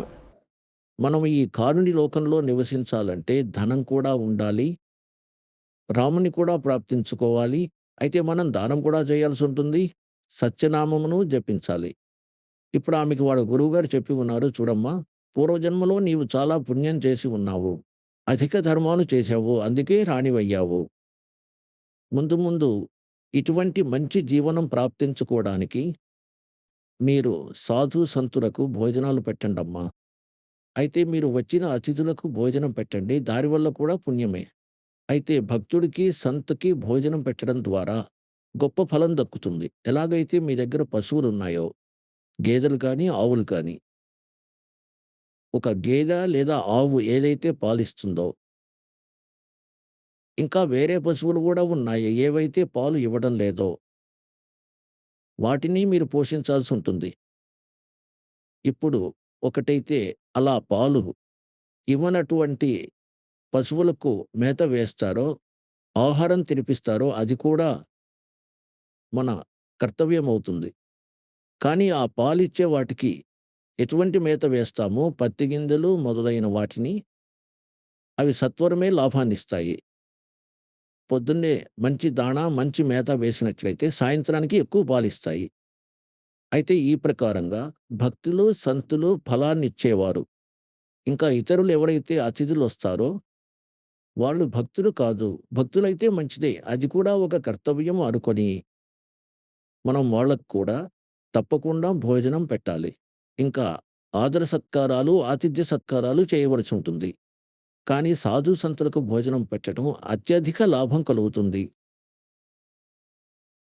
ఇప్పుడు సాధు, సంత్ భక్తులు శాస్త్ర విరుద్ధమైన సాధనలు చేసినప్పటికీ వాళ్ళ పూర్వజన్మలో పుణ్యకర్ములైన ప్రాణులు. వారే తిరుగుతూ ఉంటారు. కొందరు ఎరుపు పసుపు బట్టలు ధరిస్తారు. కొందరు గడ్డం పెంచుకుంటారు. కొందరు గుండు చేయించుకుంటారు. కొందరు నామం పెట్టుకుంటారు. ఎలాంటి మార్గదర్శకులు దొరికితే అలాంటివి చేస్తారు. ఎందుకంటే వాళ్ళకి పరమాత్ముడు కావాలి. ఎటువంటి వేషం వేసినా పరమాత్ముడు దొరకాలి. కానీ వాళ్ళు పరమాత్మ కోసం తపిస్తూ ఉంటారు. అటువంటి వాళ్ళకి భోజనం పెట్టినట్లయితే విశేష లాభం ఉంటుంది. కానీ ఇప్పుడు సాధన సరిగా లేనప్పటికీ పూర్వజన్మలో సంపాదించుకున్నది ఉంది. ఆ భక్తుల యందు భగవంతునికి విశేషమైన ప్రేమ ఉంటుంది. వారు ఈ రోజు ఎటువంటి పూజలు చేస్తున్నప్పటికీ భగవాన్ కబీర్ సాహెబ్ గారి పిల్లలే. అందుకే ఒక నియమం ఉంది. ఈ నియమం ఆధారంగా ఆ సంత్ తన శిష్యురాలైన ఇంద్రమతికి చెప్పారు, చూడమ్మా, సాధు సంతులకు భోజనం పెట్టినట్లయితే వచ్చే జన్మలో కూడా నువ్వు రాణివవుతావు. ఇప్పుడు ఇతని జ్ఞానం ఈ మాత్రమే ఉంది. నువ్వు రాణివవుతావని. రాణి ఎన్నిసార్లు అవుతుంది? గాడిద కూడా అవుతుంది ఒక రోజున. ఈ సమస్య వాళ్ళకి అర్థం కావటం లేదు. ఇది కూడా వాడి మెడకు చుట్టుకుంటుందని. సరే, ఈయనకెంత జ్ఞానం ఉందో అంత జ్ఞానం ఆ రాణికిచ్చాడు. ఇప్పుడు ఆమె గురువుగారు చెప్పిన మార్గంలో దృఢంగా ఉంది. ఎందుకంటే అటువంటి పుణ్యాత్ములు కబీర్ సాహెబ్ గారి పిల్లలు. పరమాత్ముడు అంటారు, "దో జన్ మేరీ శరణ హై, తాకా హూ मैं दास और गेल गेल लाग्या फिरूं, साथ साथ फिरता रहता हूं जब तक धरती आकाश." మీకు ఎన్నోసార్లు చెప్పాను, ఆధ్యాత్మిక మార్గం ఇది పుణ్యాత్ములారా. ఇటువంటి కథలు మీరు చాలా విని ఉన్నారు. రాముడు, కృష్ణుడిది, సుధామ, కృష్ణుడిది, బిలని మరియు రాముడు, రామ రావణుల పోరు, మహాభారత యుద్ధం, ఇవి కూడా ఒక ఇతిహాసం. ఆధ్యాత్మిక మార్గం కాదు. ఇప్పుడు ఇదే సంపూర్ణ ఆధ్యాత్మిక జ్ఞానము, మార్గము. దీన్ని చాలా రకాలుగా బోధపరచాల్సి ఉంటుంది. ఇప్పుడు రాణి ఏదైతే గురువు చెప్పాడో దాని మీద దృఢంగా ఉంది. ఆమె ఏమి ఆలోచించిందంటే సాధు సంతులకు భోజనం పెట్టడం అనివార్యం అని తనకొక నియమం పెట్టుకుంది. ఏమనంటే, నేను మర్చిపోకుండా ప్రతిరోజు సంతులకు ఎవరైతే దరిదాపులో ఉంటారో ఇద్దరు, నలుగురు, 10 మంది కనీసం ఒక్కరికైనా ప్రతిరోజు భోజనం పెట్టి గాని నేను ఆహారం తీసుకోను. ఆమె తన సేవకులతో చెప్పింది, దగ్గరలోని అడవిలో ఎవరైనా సాధు సంతులుంటే వాళ్ళని ప్రార్థించి రండి, డైలీ ఇక్కడ భోజనం చేసి వెళ్ళమని. ఎవరైతే ఇక్కడికి రారో వాళ్ళకి అక్కడికి పంపించండి. తన చేతులతోనే రొట్టెలను ఒత్తేది. రాణి అయి ఉండి కూడా 5 మంది వచ్చినా, 10 మంది వచ్చినా, 20 మంది సంతులొచ్చినా ఈ క్రమం మొదలైంది. ఒకానొకసారి ఏం జరిగిందంటే కుంభమేళా ఉత్సవం జరిగింది. కుంభమేళా ఉత్సవాలు జరిగినప్పుడు హరిద్వార్ వెళ్ళిపోయారు అందరూ. సాధు సంతులు గంగా స్నానానికి వెళ్లారు. ఇంకా కాలినడకన పోయి రావాల్సుంటుంది. వాళ్ళ ప్రోగ్రామ్ 10, 15 రోజులు ఉండనే ఉంటుంది. ఒక్క సంతు కూడా ఆ రాజ్యంలో లేడు. ఇప్పుడు రాణికి తెలిసింది సాధువులెవరూ రాలేదని. తెలుసుకొని రమ్మంది, తెలుసుకొని వచ్చారు. సాధువులు లేరు. అందరూ వెళ్ళిపోయారు. అందరి కుటీరాలు ఖాళీగా ఉన్నాయి. తెలిసిందేంటంటే వాళ్ళంతా తీర్థ సందర్శనానికై వెళ్లారు. కానీ రాణి ఒట్టేసుకుంది, ప్రతిజ్ఞ చేసింది, సంతులెవరికీ భోజనం పెట్టకుండా తాను ఆహారం ముట్టనని. ఒకరోజు గడిచిపోయింది. 2 రోజులు గడిచిపోయాయి. రాణి కాబట్టి ఇన్ని రోజులు ఎప్పుడూ ఆకలితో ఉండలేదు. చచ్చిపోతానేమో అనిపించి కళ్ళు మూతలు పడుతున్నాయి. ఆమె భర్త కూడా నచ్చజెప్పాడు. "నీ జీవితం నాశనం జేసుకోవద్దు. 2 రొట్టెలు తిను. సాధువు వచ్చినప్పుడే పెట్టండి. పిడిగేం పడదు గదా!" ఆమె అన్నది, "లేదు చస్తాను గాని భోజనం జేయను." అప్పుడు ఆమె దుఃఖాన్ని చూడలేకపోయారు పరమపిత. ద్వాపర యుగంలో పరమాత్మ కరుణామయుని పేరుతో వచ్చారు. ఈ కబీర్ భగవంతుడే సమర్థ పరమాత్మ, అమర పురుషుడు. 4 యుగాల్లోనూ పరమాత్మ వస్తారు అంటారు. సత్యుగ్ మే సత్ సుకృత్ కా టేరా, त्रेता नाम मुनिंदर मेरा, द्वापर में करुणा में कहाया, और कलियुग नाम कबीर दराया. 4 యుగాల్లోనూ వచ్చారని పరమాత్ముడు అంటారు. అయితే ద్వాపరంలో కరుణామయుని రూపంలో వచ్చారు. అప్పుడు ఆయన చూశారు, చనిపోతుందేమో అమాయక భక్తురాలు. ఒక సాధు రూపం ధరించి పరమాత్ముడు దూరం నుంచి వస్తున్నట్లుగా కనిపిస్తున్నాడు రాజమహల్ వైపు. రాణి తన పనిగత్తెకి చెప్పింది, "ఓ సేవకి, ఓ దాసి, ఒకవేళ నువ్వు నీ రాణి బతికుండాలని కోరుకున్న దానివైతే చూడు సాధు సంతులు ఎవరైనా వస్తున్నారేమో. లేకపోతే ఈరోజు సాయంత్రానికల్లా నీ రాణి ప్రాణాలొదులుతుంది." అప్పుడు ఆ దాసికి బాధ కలిగి రాజభవనం పైకెక్కి వెళ్ళింది. పాపం ఆమె ఎటువైపున చూస్తుంది? అప్పుడు ఆమె ఏం చూసిందంటే ఒక సంత్ తెల్లని వస్త్రాలు ధరించి, గడ్డంతో, తలపై చిన్న చిన్న వెంట్రుకలతో వస్తూ ఉన్నాడు. సింపుల్‌గా ఉన్న ఒక సాధువు. మెడలో ఒక మాల ధరించి ఉన్నాడు ఆ దాత. కొంచెం తను తాను అలా ప్రకటించుకున్నాడు మహాత్ముని వలె. లేకపోతే ఎందుకంటే మనం ఎవరిని మహాత్ముడు అనుకుంటామంటే ఎవరికి గడ్డం పెరిగి ఉందో, పొడవాటి వెంట్రుకలు, నామం పెట్టుకొని ఉంటాడు, 4, 5 మాలలు ధరించి ఉంటాడు. బొట్టు, గిట్టు, తిలకం పెట్టుకొని ఉంటారు. అయితే పరమాత్ముడు ఇందుకోసమే వేషభూషణాలు అలా ధరించాడు. అప్పుడు ఆ సేవకురాలు స్పీడుగా కిందికొచ్చింది. అప్పుడు ఆ సేవకురాలంది, "మహాత్మునిలాగే కనిపించాడు. కానీ బట్టలైతే ఎరుపు రంగులో లేవు. కానీ ముఖం సాధువు వలె కనిపిస్తూ ఉన్నది. తీసుకురమ్మంటారా?" అంటే, "అరె తీసుకురా ఎలాగున్నా గాని." ఇప్పుడు ఆమె కిందికెళ్ళింది. పరమాత్ముడు గూడా మహల్ దరిదాపులకు వచ్చారు. సేవకురాలు ప్రణామం చేసి అన్నది, "మహాత్మా, మిమ్మల్ని మా రాణి తలచుకుంటూ ఉన్నది." పరమాత్ముడు నీవెవరు అని అడగగా, "నేను సేవకురాలిని" అన్నది.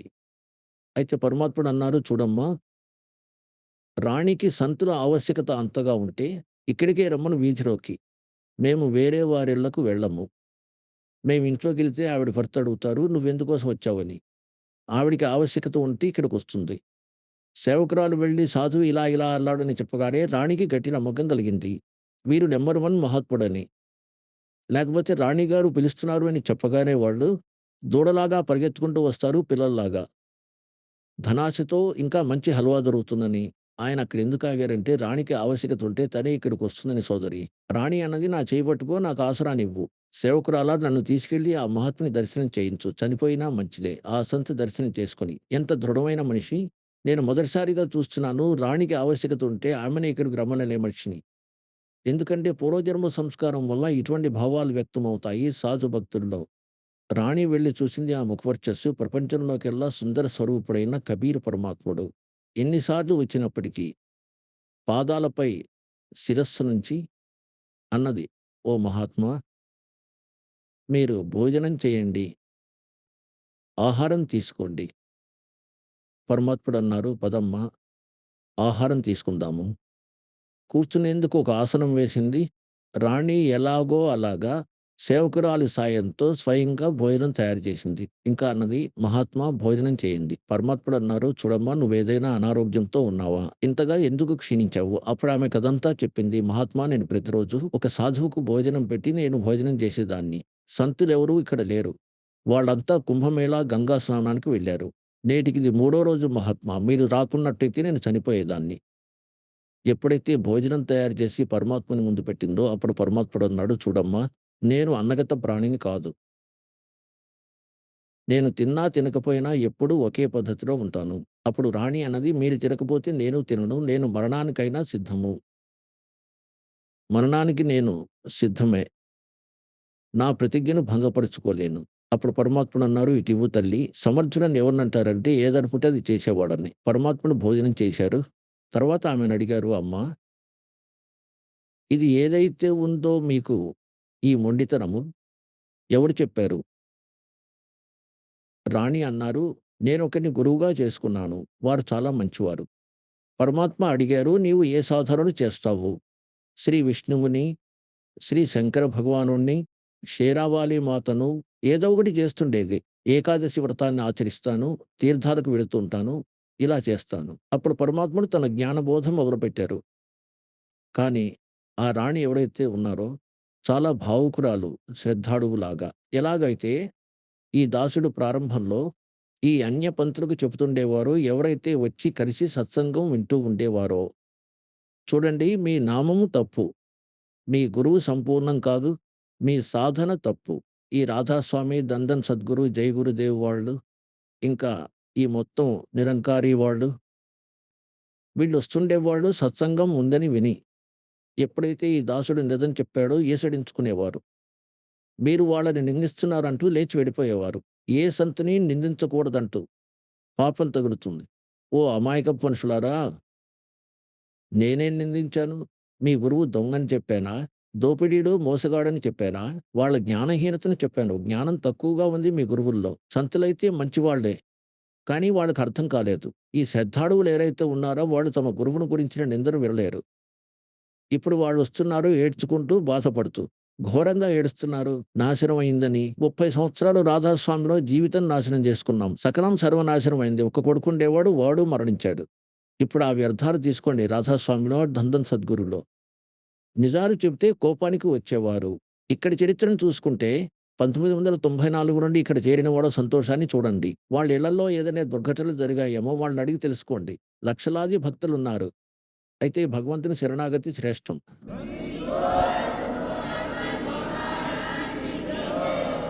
ఒక్క భక్తుడిని అతని సుఖం గురించి మీరు అడిగారంటే మీ మెదడు ఫెయిల్ అయిపోతుంది. అతని నోట్లో లాలాజలం ఎండిపోయినప్పటికీ అతడు భగవంతుని గుణగణాలు చెప్పటం ఆపడు. ఎవరైతే 4, 5 సంవత్సరాల నుండి నామదీక్ష తీసుకుని ఉన్నారో, ఈయన సమర్థుడు, పూర్ణ పరమాత్మ. ఇందుకోసమే ఈ దాసుడు బాధపడుతున్నాడు మీకోసం. ఏ ప్రకారంగానైనా మీకు అర్థం అవ్వాలి. Kabir is God. దాసుని పని పూర్తయితే ఇక విజృంభణ జరుగుతుంది. కొన్ని రోజుల్లో ప్రపంచమంతటా ఒకటే ఆచారం ఉంటుంది. అప్పుడు రాణి చెప్పిన దానికి ఇప్పుడు పరమాత్మ చెప్పడం మొదలుపెట్టారు. అమ్మా, మీరు విష్ణువుని పూజిస్తారు. విష్ణువుని పూజిస్తే ఎక్కడికెళ్తారో మీ గురువుగారు చెప్పారా? అవునండి, నేను స్వర్గానికెళ్తాను. నువ్వు స్వర్గంలో ఎన్ని రోజులుంటావు? ఎవరికైనా సత్సంగం వింటే కొద్దో గొప్పో జ్ఞానం వస్తుంది. ఇప్పుడు అంటుంది ఈవిడ, అదైతే నా ధర్మం ఎంతుందో, పుణ్యం ఎంతుందో అన్ని రోజులు అక్కడుంటాను. ఆ తర్వాత ఎక్కడికెళ్తావు? నాకు తెలీదు. నేను చెప్తాను ఎక్కడికెళ్తావో. నువ్వు గాడిదగా పుడతావు వచ్చే జన్మలో. ఇప్పుడు ఈ మాట ఆవిడకి మింగుడు పడలా. పరమాత్ముడంటారు, మీరు ఏ సాధనలు చేస్తారో, పుణ్యాలు చేస్తారో, ధర్మాలు చేస్తారో మీరు రాణిగా పుడతారు. స్వర్గానికి వెళ్తారు. ఇంకా పశు యోనిలోకి కంపల్సరీగా వెళ్తారు. ఇంకా మీ విష్ణువు కూడా నశించువారు, శంకరుడు కూడా నశించువారు, బ్రహ్మ కూడా నశించువారు. అంటారు, "ఠర్ పకడ్ ఠర్ హోయి." అమరత్వం కోసం అమర పురుషుణ్ణి సాధన చేస్తే అమరత్వం పొందుతారు. మీరు నశించు వారిని పూజిస్తూ స్థాయి కోసం అనాచారాలను చేస్తున్నారు. అప్పుడు ఆ రాణి పెడమొహం పెట్టి అంటుంది, ఇందుమతి, ఈ సంతులు ఉన్నారు చూడండి, ఒకరినొకరు నిందించుకుంటూ ఉంటారు. మా గురువుగారి గురించైతే మీరేమీ చెప్పకండి. నా వరకైతే ఆయన భగవంతుడు. పరమాత్ముడు అప్పుడన్నారు, చూడమ్మా, ఒకవేళ ఎవరైనా గాడిదని ఆవు అంటే, గాడిదకి ఎవరైనా నువ్వు ఆవు కాదు గాడిదివి అని చెప్తే తల్లి, అతనేమంటాడంటే, నా ఆవుని గాడిద అని ఎందుకంటారు? దాని గురించి బాధపడకూడదు. అతడు శోధించాల్సి ఉంటుంది. ఎందుకన్నాడు ఇంతటి కటువైన మాట అని. కానీ ఆమె ఒప్పుకోలేదు. ఇప్పుడు పుణ్యాత్ములారా, పరమాత్ముడు ఎంతో ప్రయత్నం చేయాల్సి ఉంటుంది మీ వరకు చేరుకోవటానికి. ఈ కారుని దూతల చిక్కుముడలను ఛేదించుకొని. పరమాత్ముడు చాలా ప్రయత్నం చేశారు. చూడు తల్లి, నీ హితం కోరి చెప్తున్నాడు. నీ గురువును దొంగ అనటం లేదు.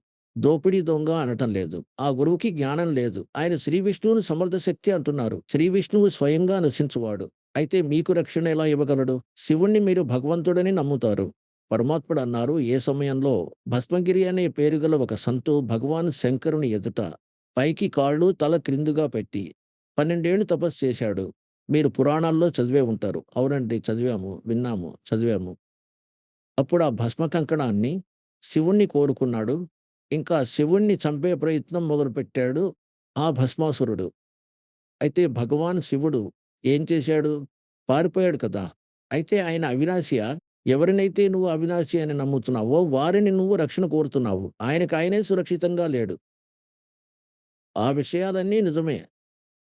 కానీ గురువుగారి గురించి వినటం ఏమాత్రం ఇష్టం లేదు. ఆమెకింకా ఆ గురుబోధ మైకం దిగలేదు. అప్పుడు పరమాత్ముడన్నారు, "అమ్మా నువ్వు నమ్ము, నమ్మకపో. చూడమ్మా నేను భగవంతుడంటే ఎవరూ నమ్మరు. ప్రజలు అసలే నమ్మరు. పరమాత్ముడు అంటున్నారు, ఏ భగవంతుని భక్తి లేని చెప్తున్నానో ఆయన అజరామరుడు. ఆయన భక్తిని ఆచరిస్తే మీ ఆయువు కూడా పెరుగుతుంది. ఏ మంత్రం నేనిస్తానో, ఏ మంత్రమైతే మీరు జపిస్తున్నారో దానితో మీ ఆయుష్షు పెరగదు, తరగదు. ఇప్పుడు మేమిచ్చే మంత్రంతో మీకు ఎంత ఆయువు కావాలంటే అంత ఆయువు పెరుగుతుంది." అయినప్పటికీ మళ్ళీ ఆ రాణి అంటుంది, "ఈ సంతులకి పరస్పర అవగాహన బాగా ఉంటుంది. నాకైతే నా గురువు పూర్తిగా నా హృదయంలో స్థిరంగా ఉన్నారు." అప్పుడు పరమాత్ముడన్నారు, "సరే అమ్మా. साच कहूँ जग माने नहीं और झूठ कही ना जाई हो और ब्रह्मा विष्णु शिव जी दुखिया जिन ये राह चलाई हो." అప్పుడు పరమాత్ముడు అన్నారు, "అలాగే తల్లి, నేను వెళ్తున్నాను. నీవు నమ్మినా నమ్మకపోయినా నిజం చెప్పడం నా బాధ్యత. నేటి నుండి మూడో రోజు నిన్ను సర్పం కాటేస్తుంది. మూడవ రోజున నీవు పాము కాటుతో మరణిస్తావు. నీ గురువు గాని, విష్ణువు గాని, శంకరుడు కానీ నిన్ను రక్షించలేరు. ఇంకా నీ భక్తి గాని, మంత్రం గాని రక్షించలేవు." ఇలా అని పరమాత్ముడు లేవపోయారు. ఆయన కాళ్ళ మీద పడింది. ఇప్పుడు మృత్యువు కనపడగానే నిజం తెలిసింది. అంతా తారుమారైందని.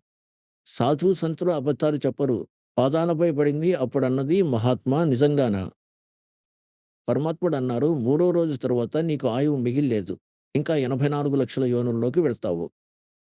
తర్వాత అన్నది, "మహాత్మా నేనేం చెయ్యాలి?" "నేనొక మంత్రాన్ని ఇస్తానమ్మా. ఆ మంత్రాన్ని జపించు. ఇంకా ఆ గురువుతో మాట్లాడను కూడా వద్దు. అతడు నీ శత్రువు. దేశం మొత్తం చనిపోయినా మన నంబర్ అయితే రాదు. ఇందులో ఎటువంటి సందేహం లేదు. ఎప్పుడైతే మన నంబర్ వస్తుందో అప్పుడు అశాంతి పాలవుతుంది ఈ జీవి." అప్పుడు అన్నీ నమ్మింది. "సరేనండి మీరెలా చెప్తే అలా చేస్తాను." ఇంకా మనసులో అనుకుంది, మూడో రోజు ఏమవుతుందో చూద్దాం. దీక్ష తీసుకుంది. గురువుగారు చెప్పారు, "తల్లి, మూడో రోజు కాలుడొస్తాడు. ఇంకా నా రూపంలో వస్తాడు. ఇది గుర్తుపెట్టుకో. ఏదైతే నేను ప్రభవ మంత్రం ఇచ్చానో, ఎప్పుడైతే ఆయన దగ్గరకొస్తాడో ముందుగా నీవు ఈ మంత్రాన్ని జపించి తర్వాత ప్రణామం చెయ్యి. ఈ మంత్రాన్ని జపించు. ముందుగా ప్రణామం చేయకు." చూడండి అప్పుడెందుకలా విశేషమైన సూచనలిచ్చారో. రాబోయే దారి గురించి చెప్తూ పరమాత్మ సంతు వచ్చినప్పుడు సాష్టాంగ ప్రణామం చెయ్యాలి. తర్వాత ఆయనను యోగక్షేమాలు అడగాలి. ఆ రోజు కోసం పరమాత్మ విశేషమైన సూచనలిచ్చారు. ఎందుకంటే ఆవిడ క్షుణ్ణంగా అభ్యసించలేదు. ఇందుకోసమే చెప్తున్నాను, నేను వచ్చినప్పుడు అంటే నా రూపంలో కారుడు వస్తే మీరు భావావేశానికి లోనై మంత్రజపం చేయకుండా చరణాలు ముట్టొద్దు. ముందు మంత్రాన్ని జపించాలి. తర్వాత చరణాలు తాకాలి. ఇప్పుడు రాణి ఎవరికీ చెప్పలేదు. ఆలోచించింది ఇది నిజమో కాదో. మరుసటి రోజు మధ్యాహ్నం సరిగ్గా 1 సమీపంలో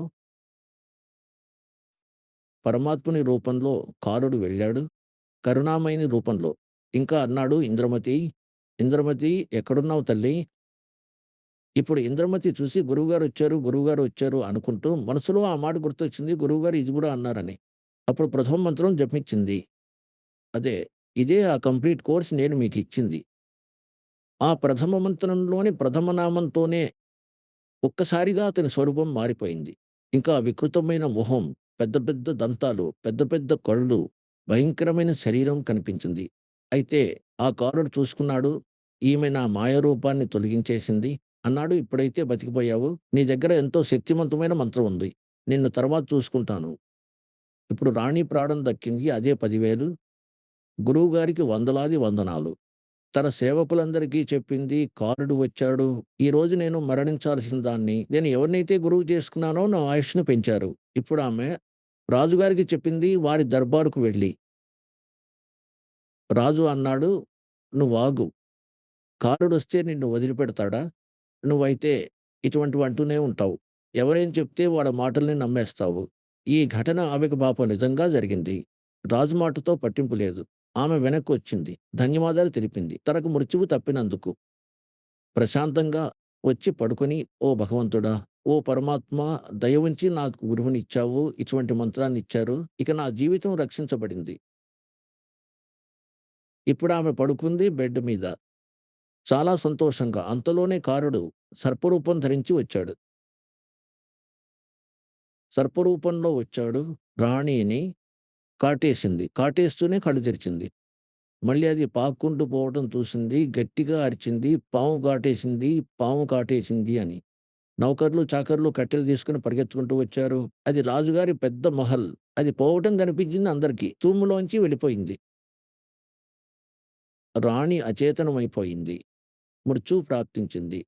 రాజుగారి ఆస్థానంలో అన్ని రకాల వైద్యులు ఉంటారు కదా! డాక్టర్‌ని పిలిచారు, వైద్యుడిని పిలిచారు, మంత్రగాడిని పిలిచారు. అన్ని రకాల ప్రయత్నాలు చేశారు.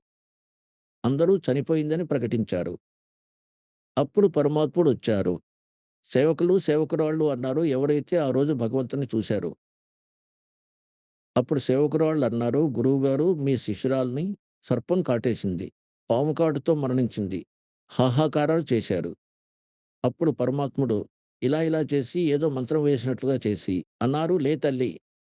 ఒక్క సెకండ్‌లో రాణి లేచి నిలబడింది. బోలో సద్గురుదేవ్‌కి జై.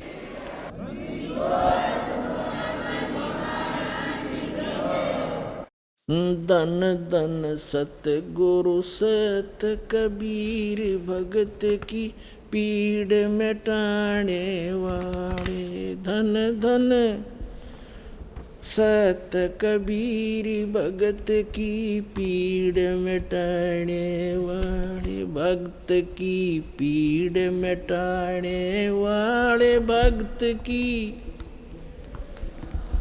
वाले। धन धन सतगुरु सत कबीर भक्त की।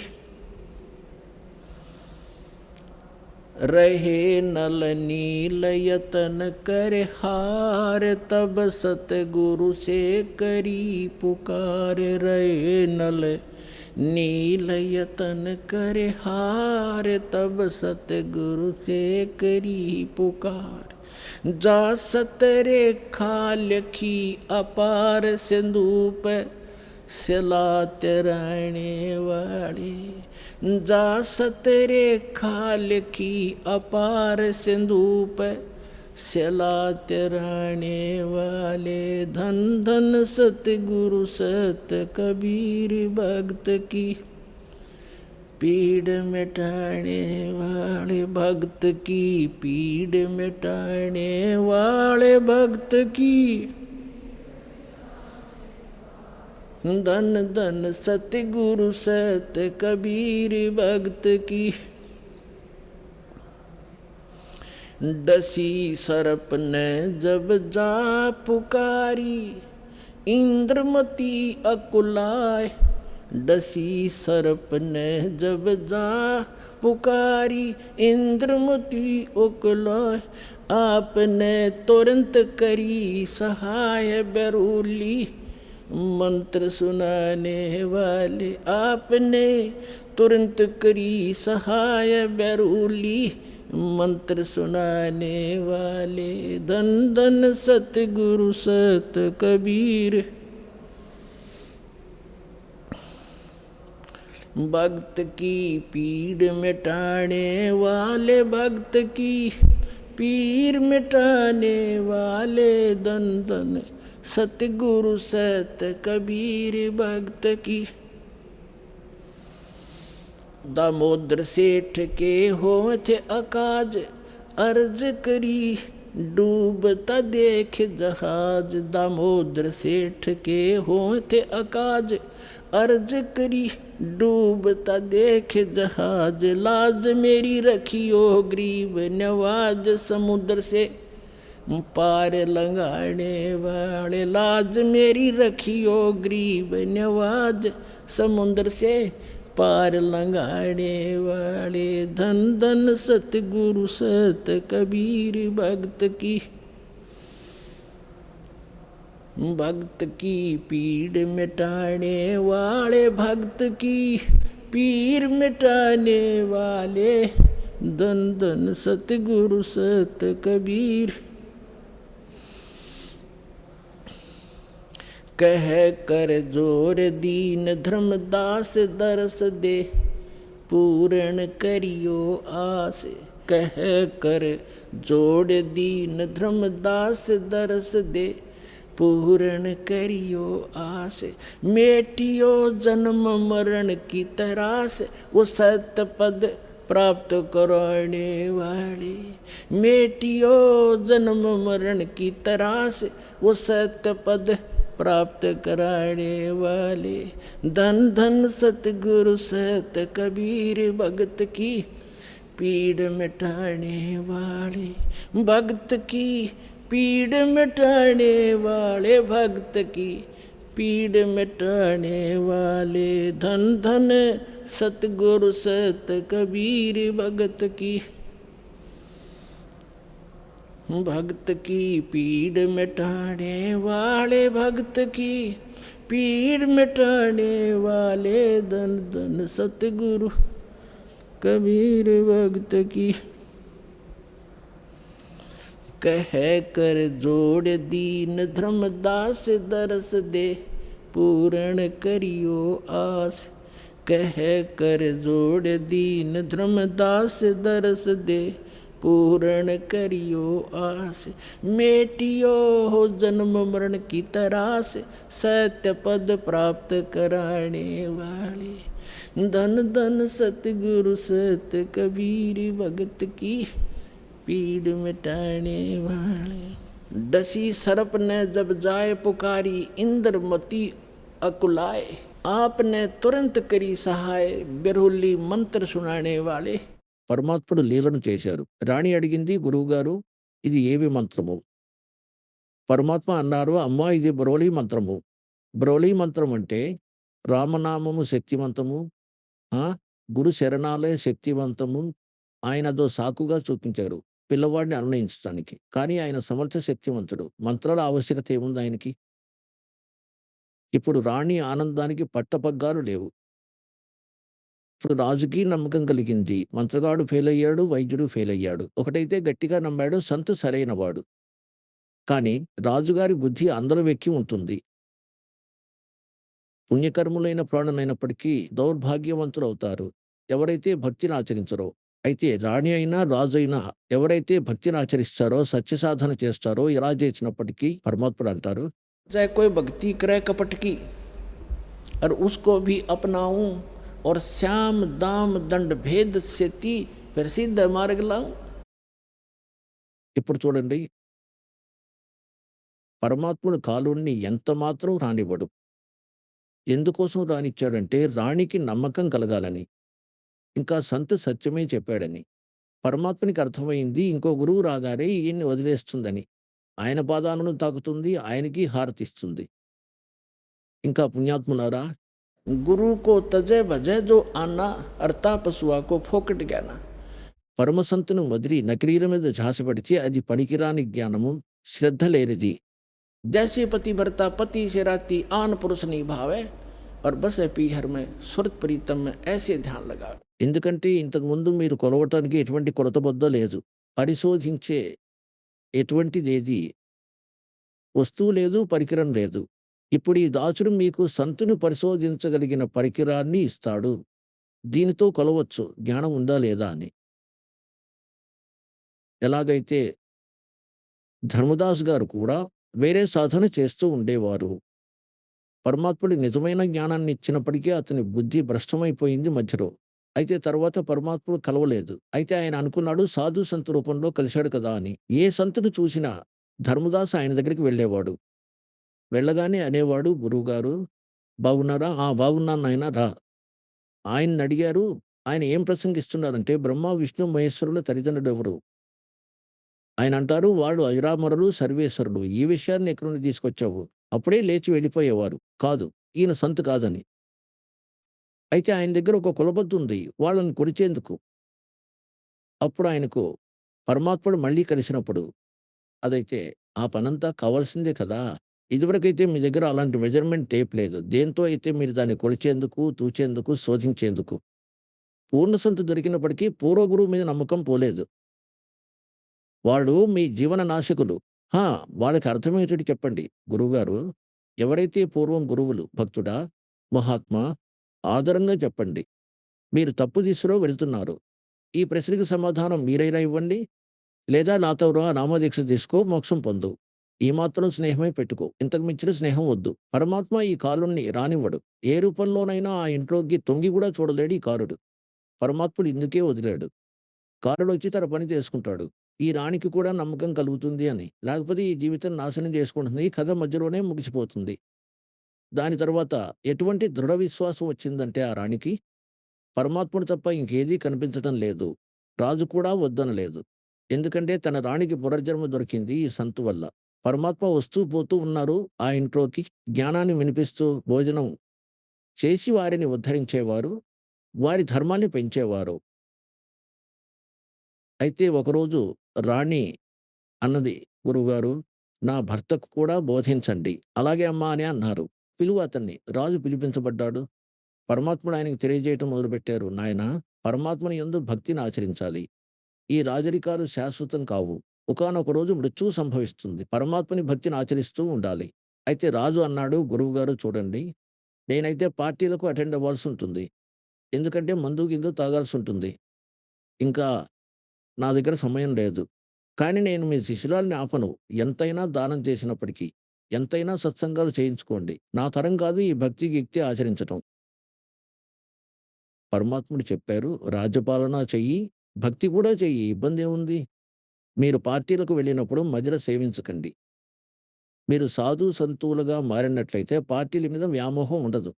అయినా ఏ కారణంగానైనా వెళ్ళాల్సి వస్తే అక్కడ జీడిపప్పు తినండి, కిస్మిస్ తినండి, లేదా బాదాం తినండి, యాపిల్, కమలా పళ్ళైనా తినండి. ఇలా ఇలాంటి సురాపానం ఎందుకు చేయాలి?" చాలా బోధించారు. "లేదు గురువుగారు, నా వల్ల కాని పని, తర్వాత చూద్దాం." కొన్ని రోజుల తర్వాత పరమాత్మ మళ్ళీ మాటి మాటికి బ్రతిమాలి చెప్పినా రాజుకి ఒప్పుకోలేదు. లాస్ట్‌కి ఏమన్నాడంటే, "గురువుగారు, నాకేం చెప్పకండి మీరు. మీ శిష్యురాలిని నేనేమి వద్దంటం లేదు. ఖజానా మొత్తం ఖాళీ చేసినా గాని, నేనేమి మధ్యలో ఆటంకపరచను. నా వల్ల కాని పని." అయితే పరమాత్మ అంటారు, "కబీర్ పిछले पाप से हरि चर्चा ना सुआवे और कहूँग के उठ चले ना और बात चलावे। तुलसी पिछले पाप ते हरि चर्चा ना भावे जैसे जबर के बेग ते भय भूख बेदा हो जा." ఎవరికైతే పాపాలు అధికంగా ఉంటాయో వాళ్ళకి రామనామ శబ్దం కూడా చేదుగా ఉంటుంది. ఎలా అంటే జ్వరగ్రస్తుడైన రోగికి యాపిలు, కమలా పండు, రొట్టెలు కూడా చేదుగా ఉంటాయి. తీయని వస్తువులు కూడా చేదుగా ఉంటాయి. ఆ జ్వరం శరీర వ్యవస్థని ఇంతగా పాడు చేస్తుంది. ఈ ప్రకారంగానే పాపగ్రస్తుడైన ప్రాణి ఈ పరమాత్మని బలవర్ధకమైన పండును తినలేడు. దానికో పద్ధతుంది. క్వినైన్ మాత్ర మలేరియాను నాశనం చేస్తుంది. క్వినైను చేదే. జ్వరాన్ని సెట్ చేయటానికి దేనివల్లైతే వస్తువులు చేదనిపిస్తున్నాయో అందుకు చేదే తినాల్సుంటుంది. ఇష్టం లేకపోయినా దాన్ని మింగాల్సుంటుంది. ఇంకా ఆ చేదు మందు తినటం వలన రోగం నాశనం అవుతుంది. ఆ తీయనివి కూడా తియ్యగా అనిపిస్తాయి. ఈ ప్రకారంగా సత్య సాధన భగవంతుని కథ. ఇష్టం లేకపోయినా వింటూనే ఉండాలి. తర్వాత ఆ రోగం నశిస్తుంది. కొన్ని పాపాలు ఎలా ఉంటాయంటే, పరమాత్మని నిజమైన జ్ఞానము మరియు వచనాలతో, పరమసంతు వచనాలతో, మౌఖిక వచనాలతో అవి శీఘ్రంగా నాశనమవుతాయి. ఇంకా వాటితో భగవత్ కథలు వినాలనే ఆకలి పెరుగుతుంది. ఇలా చాలామంది వ్యక్తులున్నారు మొదట్లో వినకుండా ఉన్నవాళ్ళు. ఇప్పుడు ఈరోజు 500 కిలోమీటర్లు నడుచుకుంటూ వచ్చి, ఇప్పుడు 10 రోజులకి చేరుకుంటారు. ఇప్పుడు వారి పాపకర్మ జ్వరం దిగింది. ఇప్పుడు పరమాత్ముడు అన్నారు, "తల్లి, నేడు నువ్వు 40 సంవత్సరాలు దానివి. నువ్వు చావాల్సింది." రాణి అన్నది, "అవునండి, నాకు 40 సంవత్సరాలయ్యాయి. ఏ రోజైతే సర్పం నన్ను కాటు వేసిందో. ఇంకా ఇప్పుడు నేను కోరినప్పుడే నువ్వు మరణిస్తావు. కాలుడు నిన్ను చంపలేడు." ఇప్పుడు ఆ రాణి 80, 82 సంవత్సరాల వయసుకొచ్చింది. అప్పుడు ఆ రాణి ఒకటికి 2 సార్లు అడిగింది, "గురువుగారు, ఇప్పుడైనా నన్ను సత్యలోకానికి పంపండి. అన్ని పనులు అయిపోయాయి." పరమాత్ముడన్నారు, "తల్లి, చూసుకో, మనవడు, మనవరాలు, గుర్రాలు, బంగ్లాలు, బండ్లు, భవనాల మీద మమకారం ఉందేమో. ఒకవేళ నీ మమకారాలు పైకొచ్చినా ఉండిపోతే, ఇక్కడైతే ఫార్మాలిటీగా భావిస్తావు. ఇక పైకి వెళ్ళినప్పుడు నీలో ఉన్నవన్నీ బయటకొస్తాయి అద్దంలో లాగా. మళ్ళీ నిన్ను వెనక్కి పంపాల్సొస్తుంది. అది కాదండి, మీరైతే అంతర్యాముడు కదా! నా మదిలో ఏమీ లేదు. నేను పూర్తిగా ఫ్రీ అయ్యాను. మీరు అలాంటి జ్ఞానాన్ని ఇచ్చారు. మృత్యువు తప్పదు. కాలు చెయ్యి బాగున్నప్పుడే పోవటం మంచిది." ఎప్పుడైతే ఆమె 80, 82 సంవత్సరాల వయసుకొచ్చిందో అప్పుడు పరమాత్మ అన్నారు, "సరే పద ఇంద్రమతి సత్యలోకానికి వెడదాం." అలాగేనండి అంది. ఇప్పుడు పరమాత్ముడు ఒక్కరే వచ్చారు. ఇంకెవరికీ కనిపించడం లేదు. ఇంకా ఇంద్రమతికి మాత్రమే కనిపిస్తున్నారు. ఆవిడ ఎళ్ళిపోయింది. మిగిలిన వాళ్ళు చూస్తూ ఉన్నారు. రాణి చనిపోయింది, రాణి చనిపోయింది. ఏమైందో తెలీదు. హార్ట్ ఫెయిల్ అయిందా? ఏమైనా అనుకోండి. ఆవిడ పోయింది. ఆవిడకే తెలియదు ఆవిడ చనిపోయిందని. అయితే మానస సరోవరం ఉంది ఒకటి పైన. మానస సరోవరం. ఆ మానస సరోవరానికి తీసుకెళ్ళాక ఈ జీవుడిని కొన్ని రోజులు అక్కడ ఉంచడం జరుగుతుంది. ఇంకా అక్కడికి తీసుకువెళ్ళాక వారిలో మమకార భావనలు ఇంకా ఎంత బలహీనంగా ఉన్నాయో చూస్తారు. అయితే అక్కడి మానస సరోవరానికి చేరాక అందులో స్నానం చేయిస్తారు. కొన్ని పొరలు మనవి మురికిగా ఉంటే ఆత్మకున్న మైల పరమాత్మని మంత్రజలంతో కూడా బాగవుతుంది. అయితే రాణి స్నానం చేసి బయటకు వచ్చి కూర్చుంది. పరమాత్ముడు అడిగారు, "అమ్మా! ఇప్పుడు మళ్ళీ చూసుకో క్రింది లోకపు మమకారాలు ఇంకా ఏమైనా ఉన్నాయేమో నీలో, నీ సంపద మీద?" అయితే ఆమె మనసులో ఒక్క మాట మెదిలింది. "గురువుగారు, మీరిచ్చిన జ్ఞానంతో నాకు చాలా విషయాలు తెలిసాయి కానీ, ప్రపంచం దృష్టిలో నా పతి ఎవరైనా గానీ, ఇప్పుడైతే ఒరిజినల్ పతి ఎవరో నాకు తెలిసిపోయింది. పరమ అక్షర బ్రహ్మ్ వారు మన పతి. కానీ భౌతికంగా ఉన్న నా పతి ఎంతో మంచివారు. అతని తెలివి తక్కువతనం వల్ల ప్రభు భక్తిని ఆచరించలేదు. అయితే ఈరోజు నాకేదైతే లబ్ధి చేకూరిందో, ఇందులో నా పతి సహకారం ఎంతో ఉంది. అతడు నన్ను అడ్డుకోలేదు. ఒకవేళ నన్ను అడ్డుకున్నట్లయితే, అయితే భార్య తన భర్తకు వివస్త్రాలుగా ఉంటుంది గదా! అతడు మిమ్మల్ని కూడా రానివ్వలేనంతటి సమర్థవంతుడు. నన్ను కూడా భక్తిని ఆచరించనిచ్చేవాడు కాదు. కానీ నా పతిదేవుడు ఆటంకపరచలేదు. ఒకవేళ క్రెడిట్‌గా తీసుకున్నట్లయితే ఈ పనుల యొక్క నా ప్రార్థన ఏమనగా భగవంతుడా! ఆయన్ని కూడా మీ శరణుకు తీసుకోండి." ఇప్పుడు పుణ్యాత్ములారా పరమాత్మనికి తెలిసిపోయింది ఇది కూడా ఒక బలహీనతని. ఎలాగైతే ఇంతకుముందు చెప్పానో, ఒక వృద్ధుడు డాక్టర్ దగ్గరికి వెళ్ళాడు. బలహీనంగానే ఉంటారు కదా వృద్ధులు. ఒంట్లో కండ తక్కువ. మిగిలింది అస్థిపంజరమే. డాక్టర్ గారితో చెప్పడం మొదలుపెట్టాడు. "నా పిక్కల్లో నొప్పిగా ఉంటుంది. పిక్కలలో నొప్పి." డాక్టర్ దూరం నుండే చూశాడు. ఆయన బలహీనంగా, వీక్‌గా ఉన్నాడు. "బలహీనతే పెద్దాయనా" అన్నాడు. మళ్ళీ చెప్పడం మొదలుపెట్టాడు. "నా తొడల్లో గూడా నొప్పిగా ఉంది." డాక్టర్ అన్నాడు, "ఇది బలహీనతే పెద్దాయనా. నా తలలో నొప్పిగా ఉంటుంది డాక్టర్ గారు." డాక్టర్ అన్నాడు, "ఇది బలహీనతేనండి." మళ్ళీ అన్నాడు, "నిలబడితే కళ్ళు తిరుగుతాయి." డాక్టర్ అన్నాడు, "ఇది బలహీనతే." ఆ వృద్ధునికి కోపం వచ్చింది. "నువ్వు డాక్టరువా? తెలివి తక్కువవాడివా? ఒకటే మాట తెలుసు నీకు బలహీనత. ఇంకేం చెప్పవా?" డాక్టర్ అన్నాడు, "ఇది బలహీనతే. బలహీనంగా ఉన్నవాడికే కోపమొస్తుంది. ఇది కూడా డ్యూ టు బలహీనత. ఇది వీక్‌నెస్." అయితే పుణ్యాత్ములారా పరమాత్మునికి తెలిసిపోయింది ఇది కూడా బలహీనతే. ఈవిడ ఇక్కడ ఈరోజు ఏదైతే అంటుందో, ఈమెలో మమకారం ఇంకా మిగిలే ఉంది. ఈమె మునిగిపోతుంది. అప్పుడన్నారు, "అమ్మా నువ్విక్కడుండు కొన్ని రోజులు." ఇప్పుడు రాజు 90 సంవత్సరాల వాడయ్యాడు. బలిష్టమైన శరీరము, జీడిపప్పులు తినేవాడు, మజిర సేవించేవాడు, కిస్మిసు, బాదం తినేవాడు, మంచి ముఖవర్చస్సు. అప్పుడాయన అనుకున్నాడు 100 సంవత్సరాలు జీవిస్తానని. చాలా బాగా. ఇప్పుడు రాజు వచ్చాడు. సావిట్లోకొచ్చాడు బయట విహరించి. 90 సంవత్సరాల వయసయింది. ఇంక వస్తూనే గుర్రం మీద నుండి దిగాడు కిందికి. సేవకులు చుట్టుపక్కల నిలబడి ఉన్నారు. అంగరక్షకులు బయట నుండి వచ్చారు. ఇంకా మంచం దాకా చేరనే లేదు. ఒక్కసారిగా కింద పడ్డాడు. ఇంకా మలమూత్రాలు విసర్జించబడ్డాయి. యమదూతలు నిలబడటం కనిపించింది. మాట ఆగిపోయింది. అతని టైం వచ్చేసింది. ఒక్క శ్వాస కూడా ఇవ్వడు కారుడు. బలవంతంగా శ్వాస తీసుకుంటున్నాడు. మలమూత్రాలు విసర్జించబడ్డాయి. కళ్ళు తేలేసాడు.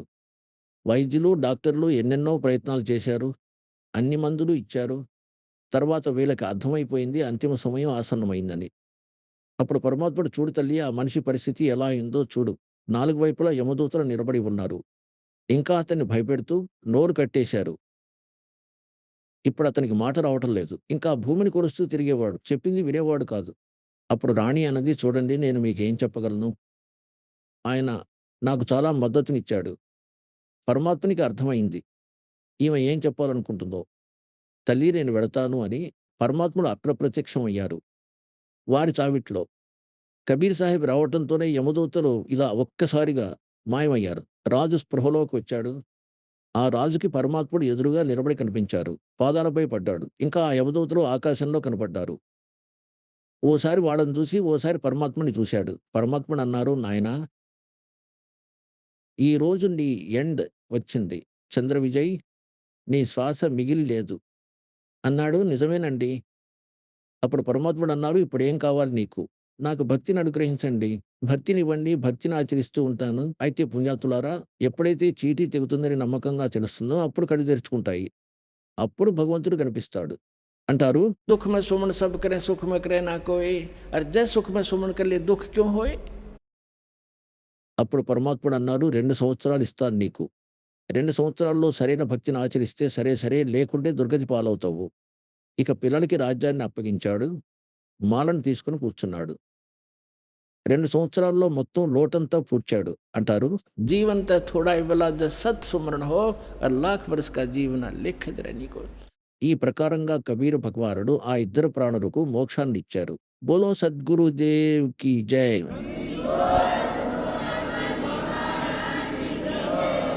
కబీర్ సాహెబ్ అంటారు, భక్తి బీజ్ హోయ్ జో హన్సా అర్తారు తాస్కే ఇకోత్తర వన్సా. మీ 101 తరాలను దాటిస్తారు భగవంతుడు. ఈ సత్యాన్ని మీరు నమ్మండి, ఆశ్రయించుకుని ఉండండి చివరి వరకు. బోలో సద్గురుదేవ్ కి జై.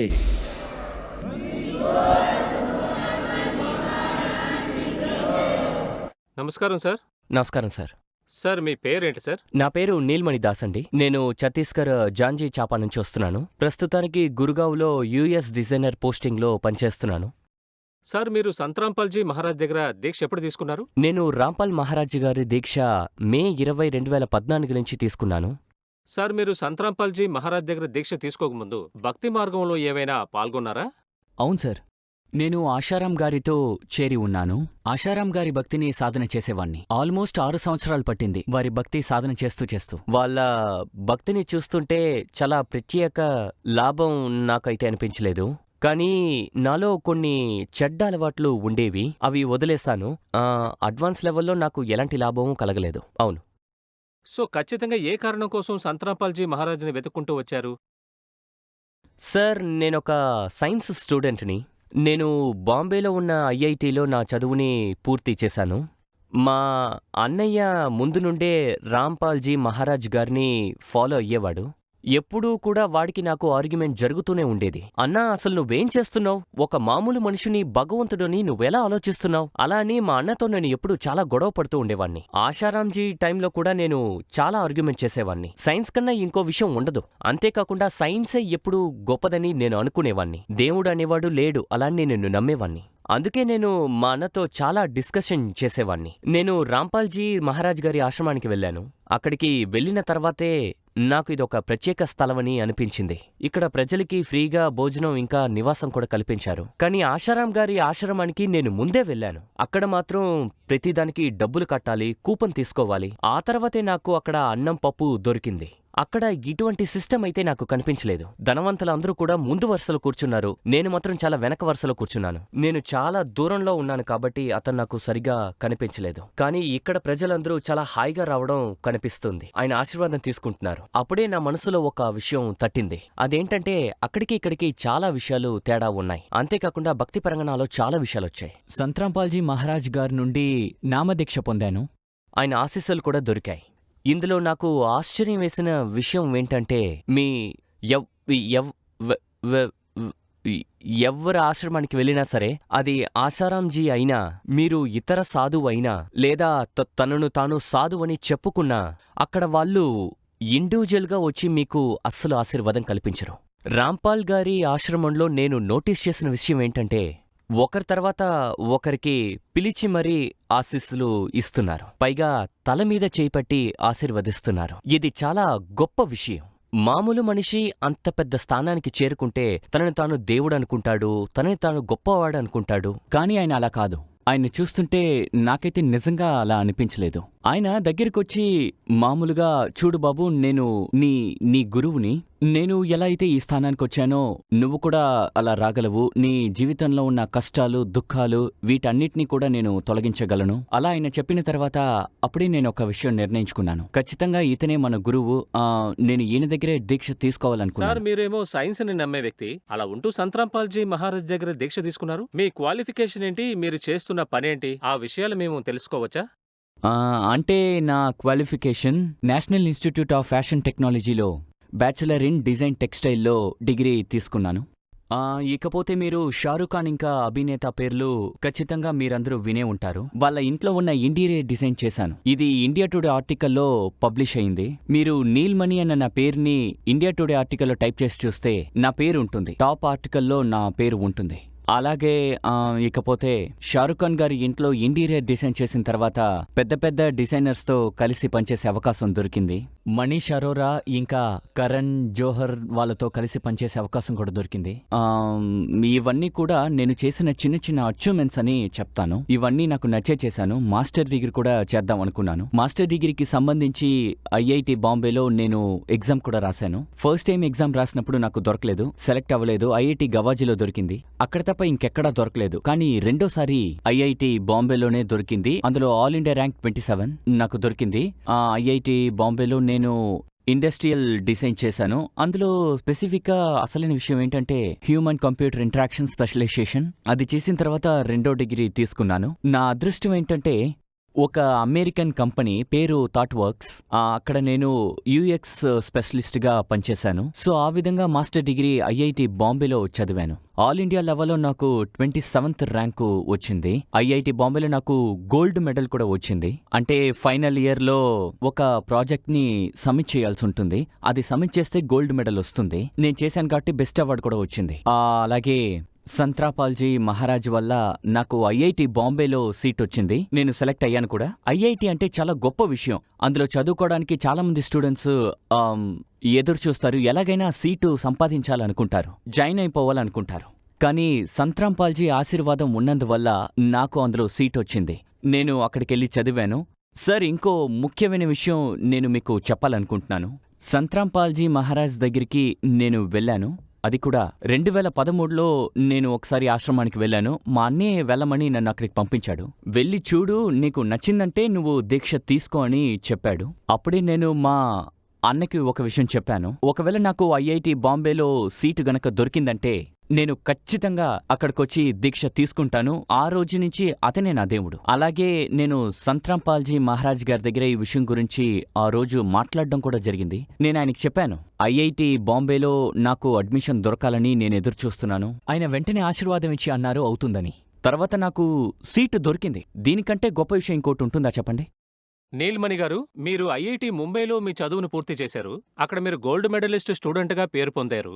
గుడ్డి నమ్మకంతో ప్రజలు ఆయన దగ్గరకు వచ్చి చేరుతున్నారని సంత్రాంపాల్జీ మహారాజు మీద ఒక అభిప్రాయం ఉంది. కానీ ఇంకోవైపు మీలాంటి టాప్ ఐఐటి కాలేజీ నుండి ఒక gold medalist student, top engineers, top doctors మీరు ఈయనతో పాటు కలిసి ప్రయాణిస్తున్నారు. ఖచ్చితంగా మీలాంటి చదువుకున్న వాళ్ళు మూఢనమ్మకం పేరుతో ఈయన దగ్గరకు వచ్చి చేరటం అవకాశమే లేదు. అలా ఉన్నప్పుడు ఒక ప్రశ్న వస్తోంది, ఈ అనుమానం అబద్ధమా లేదా నిజమా అని. అంటే బర్వాలా సంఘటన వల్లే ప్రజలకి ఈ అనుమానం వచ్చినట్టుంది. నాకు అలాగే అనిపిస్తోంది. నన్ను అడిగితే ఇదొక పగడ్బందీగా చేసిన పన్నాగం. గవర్నమెంటే ఈ పన్నాగాన్ని పన్నిందని స్పష్టంగా ఈ అర్థమవుతోంది. సంత్రాంపాల్జీ మహారాజ్ గారి దగ్గర అతని శిష్యులు ఏదో మూఢనమ్మకంతోనే ఉంటున్నారు, ఆయన భక్తుల్ని బ్రెయిన్ వాష్ చేశారు అని అంటున్నారు. ఐఐటిలో మాత్రం 70% స్టూడెంటు ఏథీసం వైపు వెళుతున్నారు. అంటే కంప్లీట్గా నాస్తికులుగా వాళ్ళు మారాలనుకుంటున్నారు. మాకు నమ్మకం లేదు, దేవుడు లేడు అని అంటున్నారు. అలా అయితే ఈ యూనివర్స్ని ఎవరు సృష్టించారు? అరే, మీరందరూ అంటున్నారు ఈ గ్యాలక్సీ చాలా పెద్దది, మనం కనిపించకుండా పోతే ఎవరు కనిపెట్టలేరు అలా అని అంటున్నారు. నేను మిమ్మల్ని ఒక విషయం అడుగుతాను. ఫిలాసఫీగా ఆలోచిస్తున్నారు, ఇక్కడ చాలా మంది సైంటిస్టులు ఉన్నారు. పైగా ఐఐటిలో మాస్టర్ డిగ్రీ చేసేవాళ్ళు కూడా ఉన్నారు. వాళ్ళని జూనియర్ సైంటిస్టులు అని అంటారు, నన్ను కూడా సైంటిస్ట్ అని అంటారు.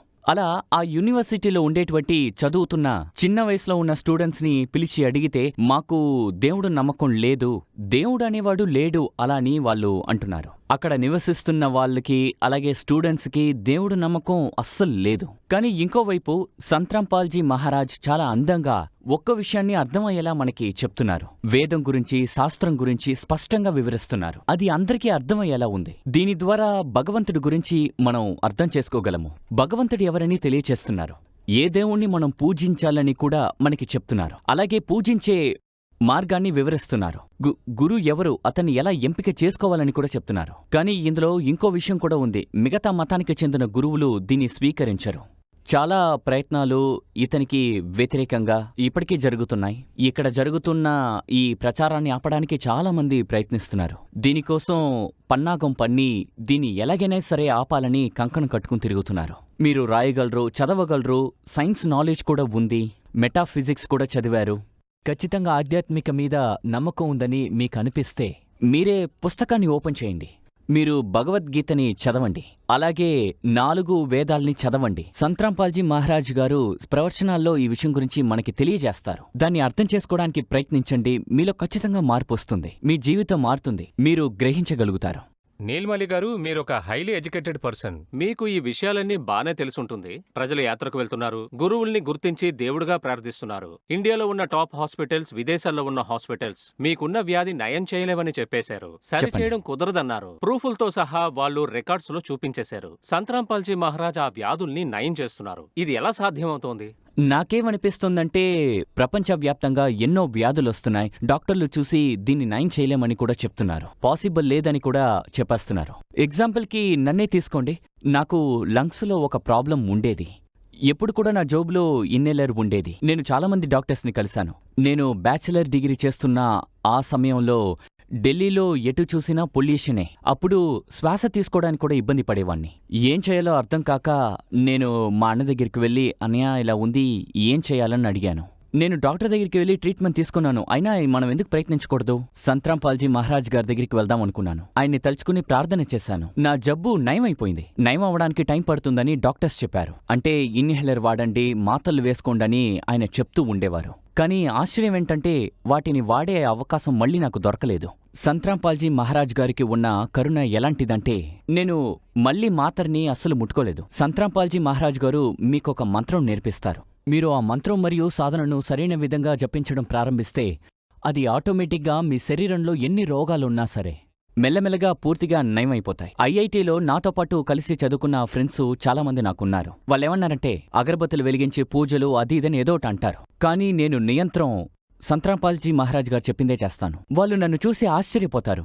ఏంట్రా మేము ఏదేదో చేస్తున్నావు, నువ్వేం చెయ్యవా అలాని నన్ను అడిగేవాళ్ళు. కూర్చుని దీపం వెలిగించి ఏదేదో చేస్తున్నావని చెప్తూ ఉండేవాళ్ళు. ఇదంతా కరెక్టేనా, అసలు ఏం చేస్తున్నావరా అలా నన్ను అడిగేవాళ్ళు. అప్పుడు నేను వాళ్ళకి చెప్పడానికి ప్రయత్నించాను. అంటే మీరు చేస్తున్నది చాలా ఆడంబరంగా ఉంది, ఎందుకు ఇలా చేస్తున్నారు? వేదంలోనూ గీతలోనూ పురాణంలోనూ ఎక్కడిలా చెయ్యాలని రాసుంది, నాకు చూపించండి అని చెప్పేవాణ్ణి. ఐఐటి చదువుతున్నప్పుడు నా రూమ్మేట్గా ఒక వ్యక్తి ఉండేవారు. అతను ఫస్ట్ ర్యాంక్ హోల్డర్, అంటే ఆల్ ఇండియా ర్యాంక్ 1. అది మామూలు విషయం కాదు, పెద్ద విషయం. ఆయనకు కూడా మూఢనమ్మకాలు ఇలాంటి విషయాలు ఎక్కువగా ఉండేవి. నేను వాళ్ళకి చెప్పడానికి ప్రయత్నించాను, కానీ నేను చేయలేకపోయాను. నేను మీకు ఒక్క విషయం మాత్రం చెప్తాను. సంత్రాంపాల్జీ మహారాజ్ గారు చెప్పిన విషయాలన్నింటినీ దయచేసి వినండి, పాటించండి. వేదాలు, భగవద్గీత వాటిల్లో పూజలు ఎలా చేయాలని స్పష్టంగా రాశారు. దాని ప్రకారమే ఆయన మనకి నేర్పిస్తారు. సార్, మీరొక సైంటిస్ట్. సంత్రాంపాల్జీ మహారాజ్ గారి నామ్దాన్ సెంటర్లు ఇండియాలోనూ విదేశాల్లోనూ బాగా విస్తరించి ఉండడం మనం చూడగలుగుతున్నాం. సంత్రాంపాల్జీ మహారాజు గారు దూరదర్శిని ద్వారా దీక్షిస్తున్నారు. ఇంత దూరంగా కూర్చొని ఒక మంత్రం ద్వారా, ఒక దీక్ష ఇవ్వడం ద్వారా ఎలా ఒక వ్యక్తి ఇంకొకరి సమస్యల్ని తీర్చగలుగుతున్నారు? నేను మీకు చెప్పాలనుకుంటున్నది కేవలం ఒక విషయం మాత్రమే. అతన్ని మీరు మామూలు మనిషిగా చూస్తున్నారు. అంటే ఆయన దేవుడు అంటే మీరు నమ్మలేకపోతున్నారు. ఆయన నిజంగానే దేవుడు, సాక్షాత్ ఉన్నతమైనవాడు. అంటే నేను నా జీవితంలో చాలా విషయాలు సాధించాను, చాలా చదువుకున్నాను, చాలా చేశాను, పలు చోట్లలో డిస్కస్ చేసిన. నేను జార్ఖండ్ టాపర్ని, మ్యాథమెటిక్స్లో గోల్డ్ మెడల్ సంపాదించాను. ఇదంతా ఒక విషయమే కాదు సార్, మీకు అర్థమవుతోందా? నేను నెలకి 2.5 లక్షలు జీతం తీసుకుంటున్నాను. నేను చేసిన గొప్ప గొప్ప విషయాలు, నా జీవితంలో జరిగిన అన్నీ కూడా సంత్రాంపాల్జీ మహారాజ్ గారి వల్లే. సైన్సే ముఖ్యం, దానికంటే మించింది ఇంకోటి లేదు. అలా ఇలా అని ఎవరు ఏం మాట్లాడినా సరే నేను సైన్స్ వాడిని, మరియు నేను మిమ్మల్ని ఛాలెంజ్ చేయగలను. మీరు ఒక్కసారి నా సత్సంగాన్ని విని చూడండి. అక్కడ ఆయన జైల్లో కూర్చున్నారు కదా, ఆయన సాక్షాత్తు దేవుడు. బయట నుంచి అతన్ని తలుచుకుంటున్నా ఆయన భక్తుల గురించి లోపలే కూర్చుని వారి సమస్యల్ని, వాళ్లకున్న రోగాలన్నింటినీ ఆయన సరిచేస్తున్నారు. ముఖ్యంగా నయం చేయలేని వ్యాధులన్నింటినీ నయం చేస్తున్నారు. నేను మీకు చెప్తున్నాను, దయచేసి వినండి సార్. గురుగారు అంటే సంత్రాంపాల్జీ మహారాజ్ గారు నన్ను చూశారు. ఆ సమయంలో ఆయన నన్ను చూశారు. కానీ అతన్ని చూడలేక ఎంతో మంది భక్తులు బయట విలవలలాడిపోతున్నారు. కానీ వాళ్ళని ఆయన చూడకుండానే ఆయన భక్తులకి ఇంకా శిష్యులకి ఆశీస్సులు అందిస్తున్నారు. దీన్ని వాళ్ళ భక్తులు వాళ్ళంతట వాళ్ళే చెప్పడం నేను విన్నాను. నేను నయమైపోయానే అంటారు. నాకు జబ్బుండేది, దాన్ని కూడా ఆయన నయం చేశారని చెప్తారు. అదేవిధంగా క్యాన్సర్ని కూడా నయం చేశారు. ఇలా ఎన్నో అద్భుతాలు చేశారు. కబీర్ సాహెబ్ గారు కూడా ఇలానే వచ్చారు. అతన్ని కూడా తొలగించారు, విస్మరించారు. మీరు ఉత్తరప్రదేశ్కి వెళ్ళినట్లయితే అక్కడ మందిరాలపై ఆయన గురించి పేర్కొనబడింది. కానీ ఆయన్ను కేవలం ఒక కవిగానే చూశారు. ఆయనకి దేవుడిగా స్థానం ఇవ్వలేదు. నేను ఒక భవ్య విద్యార్థిగా మాట్లాడుతున్నాను. దేవుడిగా చూడకపోయినా కనీసం ఆయన మాటలు వినండి. మీరు న్యూటన్ యొక్క సూత్రాలను చదువుతారు కాబట్టి వీటిని కూడా ఒక్కసారి మీరు అన్వేషించండి. అంతేకాకుండా గలీలియో ఏం చెప్పారన్నది వింటున్నారు. వాళ్ళు చెప్పింది అర్థం చేసుకుంటున్నారు కదా. అలాగే ఆరా తీస్తున్నారు కదా. ఐన్స్టైన్ చెప్పారు E=mc². అది అర్థం కాకపోయినా నమ్ముతున్నారు కదా. అదే విధంగా ఒక్కసారి సంత్రాంపాల్జీ మహారాజ్ గారు చెప్పేది వినండి. నీల్మలి గారు, ఈరోజు టీవీలో మిమ్మల్ని చూస్తున్న భక్తులు, ముఖ్యంగా యువకులు మిమ్మల్ని ఏథిస్ట్ అంటున్నారే, అంటే నాస్తికులు అంటున్నారే, వాళ్ళకి మీరు ఏం చెప్పదలుచుకుంటున్నారు? ఇప్పుడు ఉండేటువంటి జనరేషన్ గురించి నేనేం చెప్పను సార్.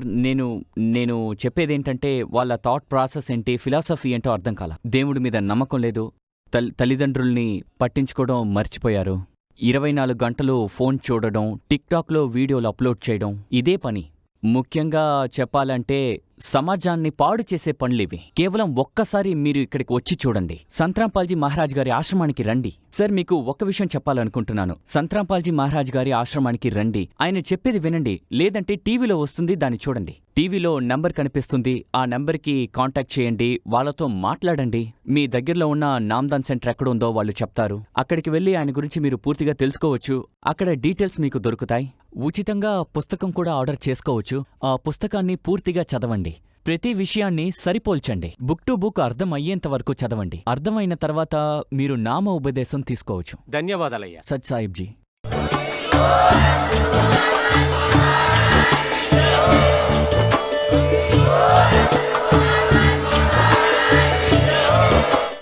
మీరు జగద్గురు తత్వదర్శి సంత్ రాంపాల్జీ మహారాజ్ గారి మంగళ ప్రవచనాలు వింటూ ఉంటుంది. అధిక సమాచారానికి మా వెబ్సైట్ ని సందర్శించండి www.jagadgururampalji.org.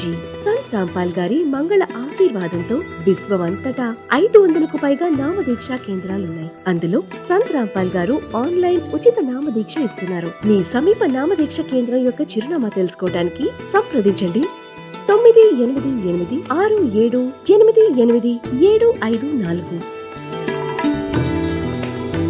సత్ సాహిబ్.